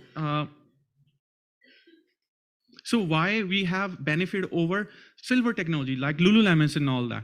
They have carcinogenic. So I already encountered this kind of a solutions we are providing them. So we are non-mutagenic and non-carcinogenic stuff inbuilt in our technology. And this is a water-based technology. Currently, we are sitting on $14.7 billion, $2.5 billion net profit only by Clorox. So we can achieve it with a very low cost. And we can sell these companies. You can see Microban and the Milliken company. They are the world leading right now in Canada, North America. We can target them and easily target the $100 million, 10% of the profit they are earning out of 14.7 billion. This is the result I can show you. We kill SARS coronavirus in 5 log reduction and within 5 minutes. And the repetitive of this is 5 minutes, 5-time rechlorination. And we did the stability test of 200 days in the sunlight and in 21% of 65% relative humidity. And also, look at the Canadian Army Forces. We built a defense for them, so they kill the enemies, but we kill the enemies which they don't see it. And I'm looking at the investment around in Canada, 1 million, but I can make it, we can make it 100 times more, $100 million for you guys. And this is my team. I am the co-founder.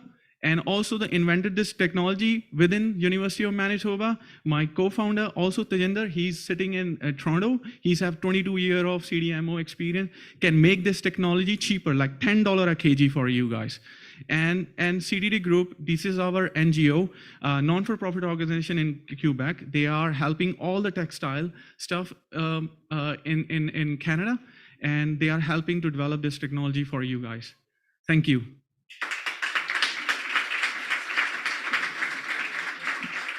Really great presentation. Thank you. Can you talk to us a little bit about what you see for the vision for your company in the next few years? We looking for some sort of like same Clorox model. We can make up wipes, which is like 100 times cheaper than the Clorox wipe there, and they are reusable. So there is no kind of a problem to throw out those wipes later on. And you can reuse them once again and again. And this could be a curtain in the hospital, gowns for the doctors and the nurses and everything like that. So really great answer. Thank you very much. Thank you very much. It's awesome meeting you.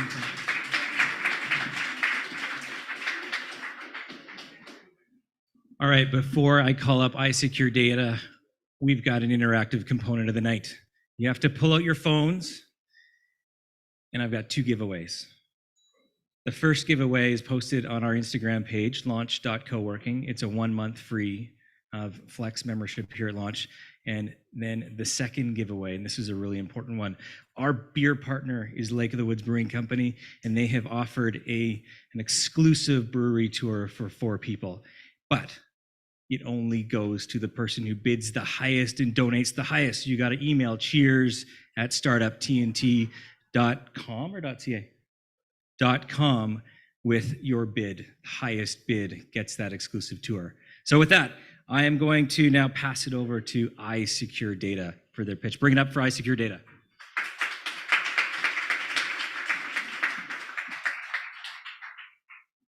Hi, this is Al from iSecure Data. In last 20 years, we were consulting a lot of companies for implementing cybersecurity frameworks. And in all those years, we think how much it was good if a software can help us for this implementation. And there were no software, then we built it ourselves. About the market, everybody knows, and it's obvious that the cybersecurity market is a lot. Just in Canada, it's more than $40 billion annually lost for cyber crimes. And the big problem is especially with small and medium business enterprises, as the consulting rate is a lot for them to implement those cybersecurity frameworks. And mostly they have to just come up with some antivirus solutions or something, software firewall, something like that. They can never implement a total solution like cybersecurity frameworks or best practices or cybersecurity checklist. Then here, iSecure Data SaaS comes to play a big game. Here we have a subscription base. They can use our software to get access to all those expertise and experiences. And this software covers all the cybersecurity frameworks, best practices, and even some checklists that a cybersecurity insurance wants. This software, the user interface is so much that we experienced in last 20 years that what types of interface the user can work with, what types of reports they want for their compliance with some cybersecurity standards like ISO, SOC 2, HIPAA, or something like that. And also a lot of reports and for managers and technical staffs that how they should see and monitor what's going on there in their cybersecurity. And we empowered this with AI, as now a client can just put his concern on the system and see how it maps to the controls of the frameworks and what systems suggest for mitigation plan of that risk. In this market, we had 3 or 4 years ago, there were nobody who implement this compliance as a service. Just in less than 3 years, in these 3 years, there are some big companies like Vanta, Drata, SecureFrame comes to play. They are more than $1 billion each of them evaluated. And but none of them have management system. We have information security management system. It is not some compliance and just tick, tick, tick as we pass, we monitor. It is compliance and also a management system, means it has complete risk management, it has complete document management system in our SaaS. We have a financial model that in that we predicted that in 2025 we will be in black, and until that time we should compensate our costs with some consultation, with some funds that we can get. And even now we have some contracts with the US company and also a Canadian company, but it is done by traditional consultation about cybersecurity, and still our software is not used for that, and we will launch the software in the summer. The co-founders are 4, and all of them are computer engineers, and they have totally more than 18 years experience. And we are seeking $400,000 to fund our next 18 months. Half of that will be for software development, and the other half mostly for marketing and a little for expenses of the office. Thank you very much.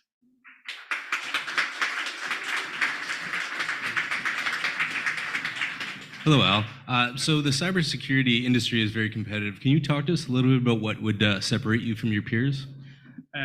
cybersecurity is something that some companies provide monitoring systems, some companies provide antiviruses, some companies provide compliance. We provide information security management system. A software for management system, still there is nothing to handle all those plans. For example, we use a lot of those software, but we mostly use a file server and Microsoft Word, Microsoft Excel, not in a system that it can communicate for all the risk management, for all the document management. Excellent. Thank you very much. Welcome. Thank you.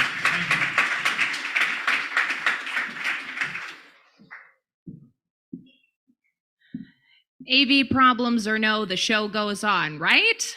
Yeah, absolutely. So we've come to our last block of the night, and on standby for Q&A, my investing partner and partner in life, Michael, Tom, if you could make your way towards the front, that would be amazing.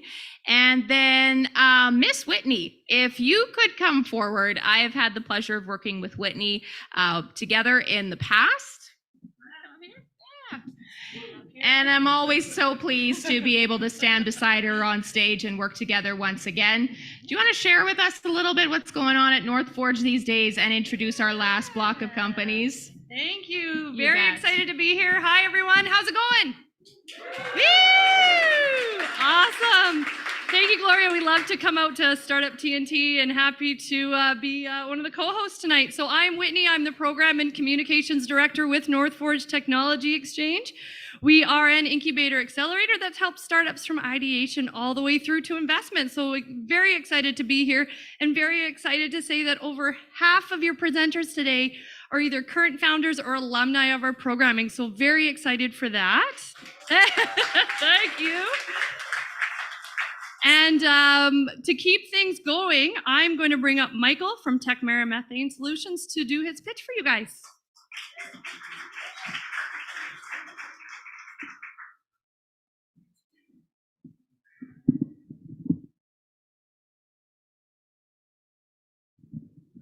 Thank you very much.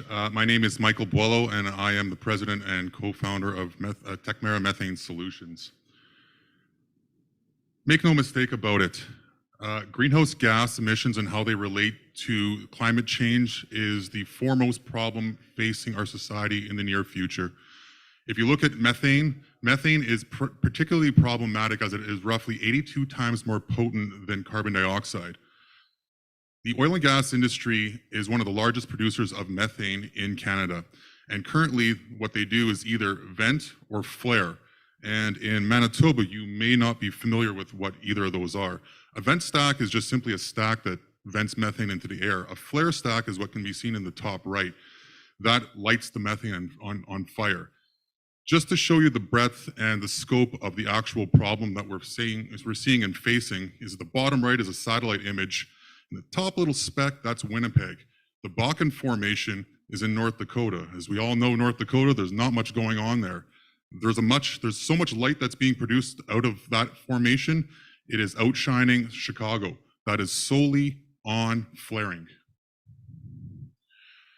The other solution that oil and gas is taking a look at is trying to convert methane into value-added products such as liquid methanol. The problem with that is that these factories are large, they are problematic in that they use raw force to change methane into methanol, high running costs, and ultimately you have to either build pipelines, truck it in, or bring it in via rail. The methane just doesn't get there by itself. Tecmerra Methane Solutions has rethought this entire process and developed a catalyst which is groundbreaking. We are the only ones that we know of in the entire planet that does this. It converts methane to methanol. It converts other chemicals as well, but we're focused on methanol at this moment at low temperatures and pressures. What does that mean? That means your running costs are orders of magnitude cheaper, and also we come to the problem. We are mobile and we go to the problem as opposed to trying to bring that problem to the factory. As it states above, we have a local news clipping. It says, turning greenhouse gas into potential gold. Our potential revenue is pretty staggering, as you can see, based on the problem itself. We're looking at anywhere between $1.5 to $2 million of revenue based on just methanol production alone. That's per well. There's roughly 1,500 wells active in Canada currently, and that's going to be increasing to 1,200 wells in the near future. That's not considering orphan wells either or other sources of methane. Our team that develops this is highly skilled, and I'm very, very proud of this team. It's a very challenging endeavor. We have decades worth of experience in terms of business development and chemical and engineering expertise. And there's an example of our team that's based out of Guelph currently. And I encourage you to take a look at our website for more information.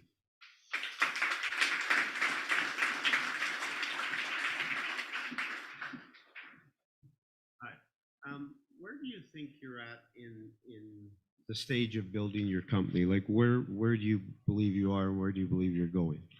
Like many others, when we're dealing with tech, especially as something as complicated as this, the scalability is a very challenge. When you're looking to go from bench scale to larger 10 times over and then 1,000 times over for these pipes that are near 4 feet in diameter and shooting methane out significantly, it's really in scalability and what does that look like in the next steps and trying to ensure that we're still getting the same efficiencies as we are currently. Thank you. Thank you.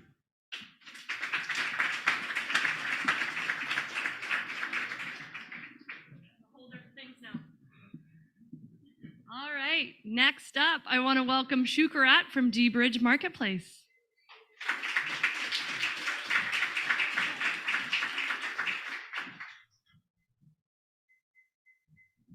Hi, everyone. Can you hear me? Okay. Thanks for being here today. My name is Shukarat, and I am the founder of Dbryge Marketplace. So I was with a group of 3 friends, and we were trying to make a drink from Nigeria, but we were out of ingredients. So a friend of mine said, how nice would it be to think of a product, a specialty product, and get it delivered to your doorstep? So I thought to myself, AliExpress does this. AliExpress provides product from Asia to the outside world. So how about I do this with Nigeria? Or how about I do this with Africa? Even better. How about I do this with every ethnicity? So I started talking to people, and I discovered that there are local stores available to us, ethnic local stores, just no delivery services. And Instacart does this for, the big stores. Why can't we have that for ethnic local vendors? And then boom, I present to you Dbryge Groceries. Dbryge Grocery is an online international grocery delivery service. And we're currently focusing on Africans here in Winnipeg. And we bridge the gap between you and your culture. So we've been able to create a website, partnership with 3 stores, and we have 1 contract driver.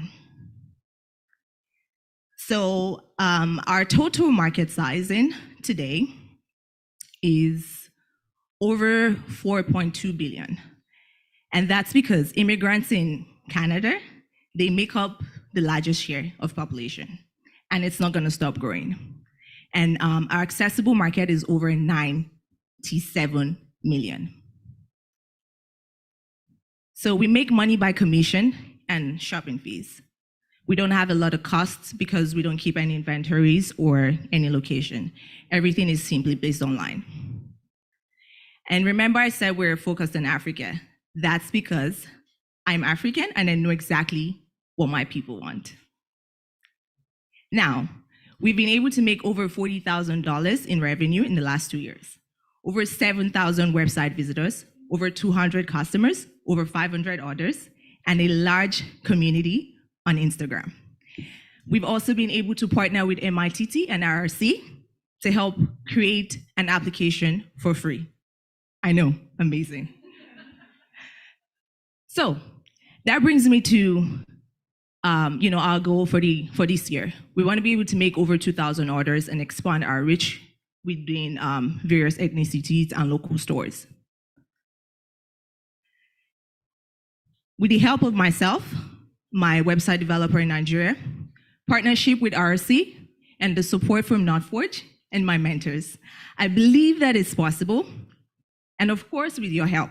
That's why I'm asking for 150 grand today, to help bring life to this amazing product, to help make this dream come true and your dreams. Thank you.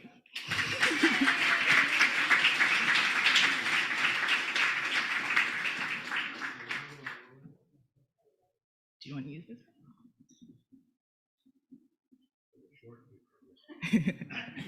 My question is really simple. What are the two things that you feel your company needs outside of money that is going to help you get to the next level? I believe the support from everyone. And right now, I'm currently with Northforge, and that support is very, very fantastic. I currently just quit my job, right? And in the last 2 weeks, I've had the partnership with MITT and RC, RC, and I've been able to grow bigger in just 2 weeks, just with the support I'm having from everyone. And then what else do I need? We need money.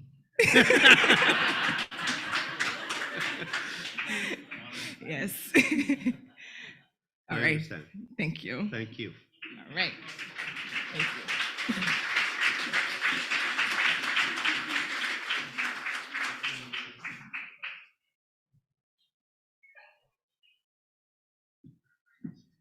All right, next up is Clayton from Take Place.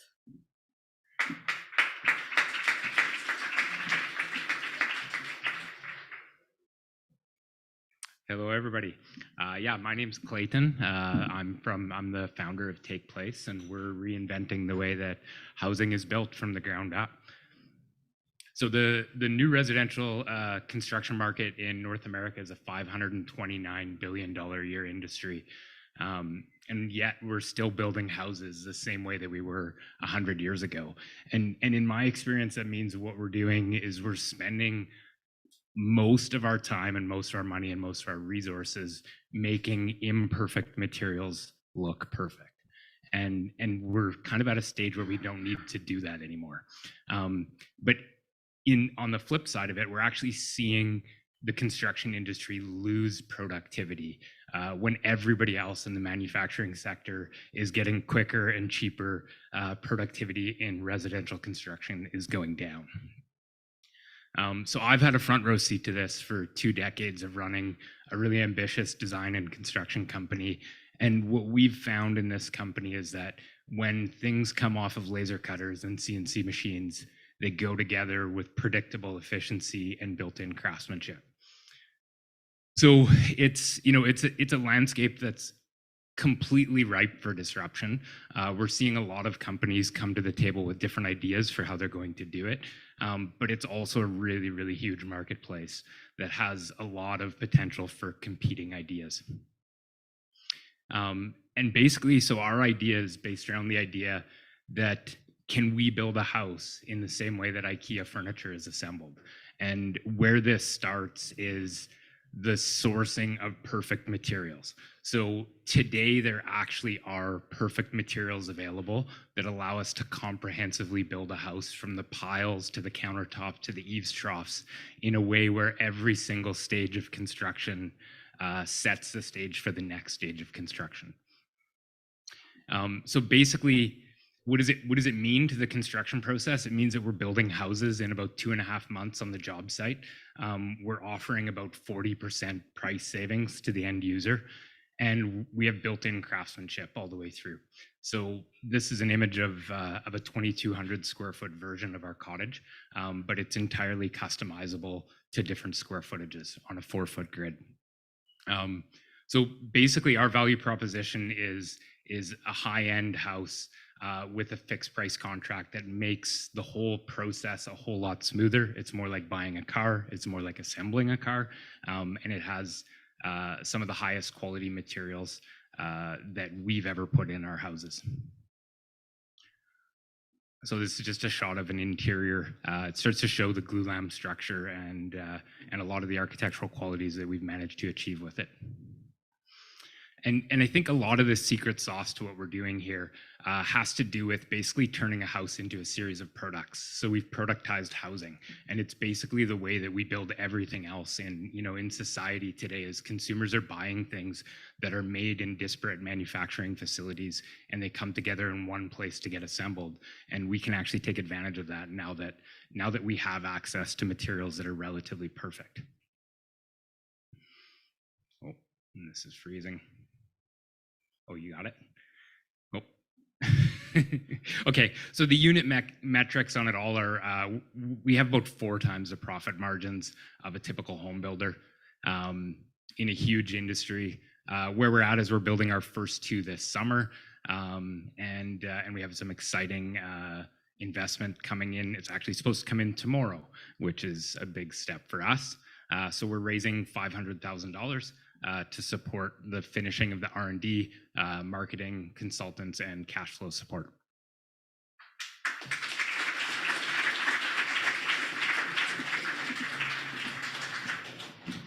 I actually, the question I had for you was, how do you deal with the volatility in the material market? And my second part to that is, what keeps you up at night? First, I'll go with the second question first, and it's 100% the funding piece of this. I have about 10,000 hours in this idea myself, and it's all been funded kind of out of my current company. And we're sort of like right at the end of our rope on that, so it's the funding piece that keeps us up at night. And yet it's a really tangible product. Like it's not a boom or bust kind of product.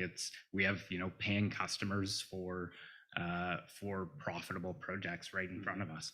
And then the volatility of the market, like there's a couple of realities there. One of the realities is that I think a lot of people have a misconception that when material prices go up a certain amount, that actual construction prices go up a similar amount.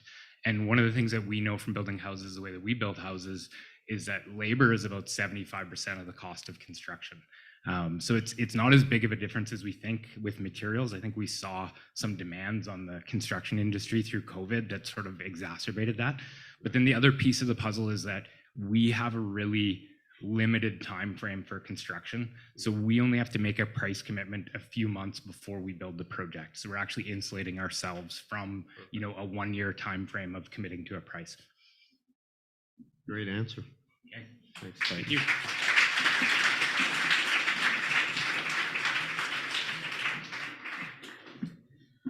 All right, so last one for the night. We are going to take 2 on Abca BioSolutions coming in via Zoom. Let's see how this goes.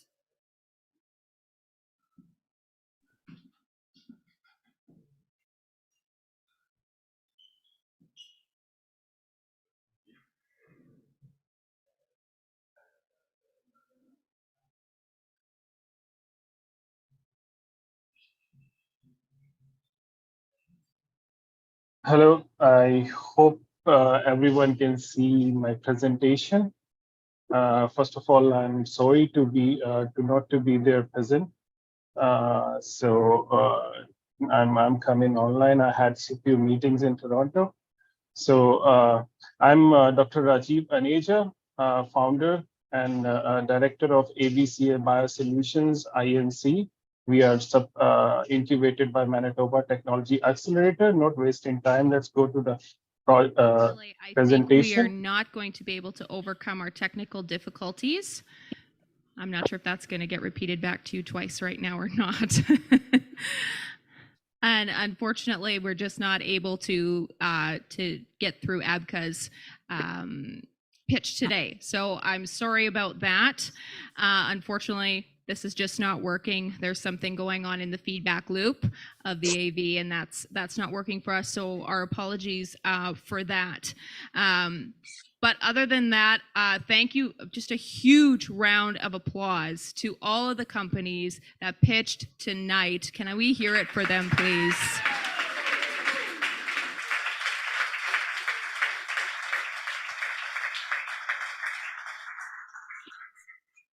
So that's our top 20 for Summit VII in Manitoba.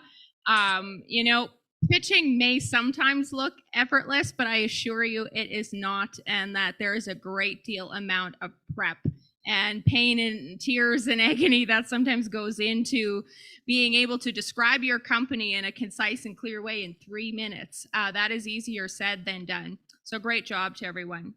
People often ask us what our vision at TNT is and what we're trying to accomplish, and this is really it. You've just experienced this. We have scientists and entrepreneurs and investors, service providers, activators, anyone that wants to be a part of this great community working together to really build awesome startups. That's what it's all about. I want to say a few words of thanks before we go into our celebration here afterwards. And I would be remiss if I didn't send a shout out to a few fabulous folks that helped make this all run. Kathleen Kellner, our corporate event planner. Andrew Graham, where are you in the room, friend? Okay, right in the back. Thank you so much for excellent stage management here tonight and for keeping us to time. Yeah, a big thank you to Andrew.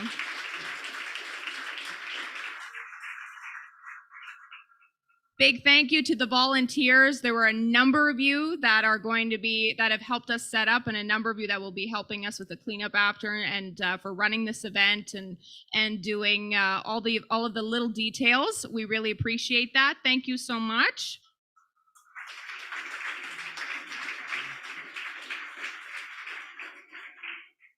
Adam, thank you so much for being my ride or die MC tonight.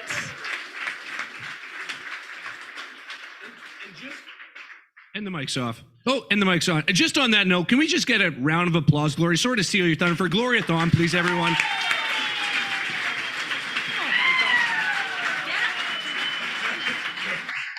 Your support for the local ecosystem doesn't go unnoticed. Thank you very much.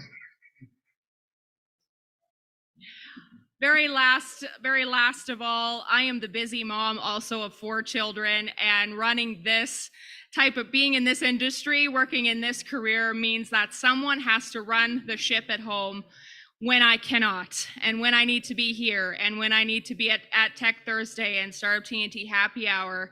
There's only one reason that I get to do that, and he's sitting right here. Thank you to my husband, Michael.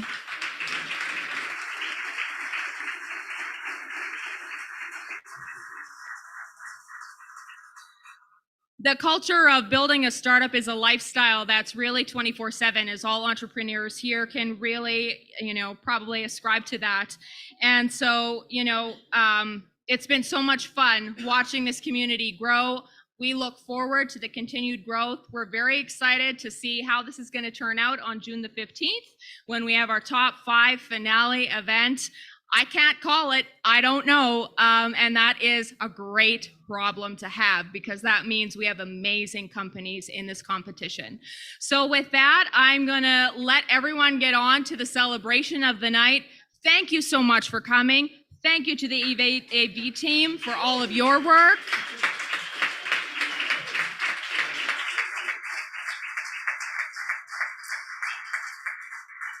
And with that, I'm going to sign off and say good night. And please stay, have drinks, and enjoy your time. We have this space probably till about 10 o'clock. All right, have a good night, everybody. Take care.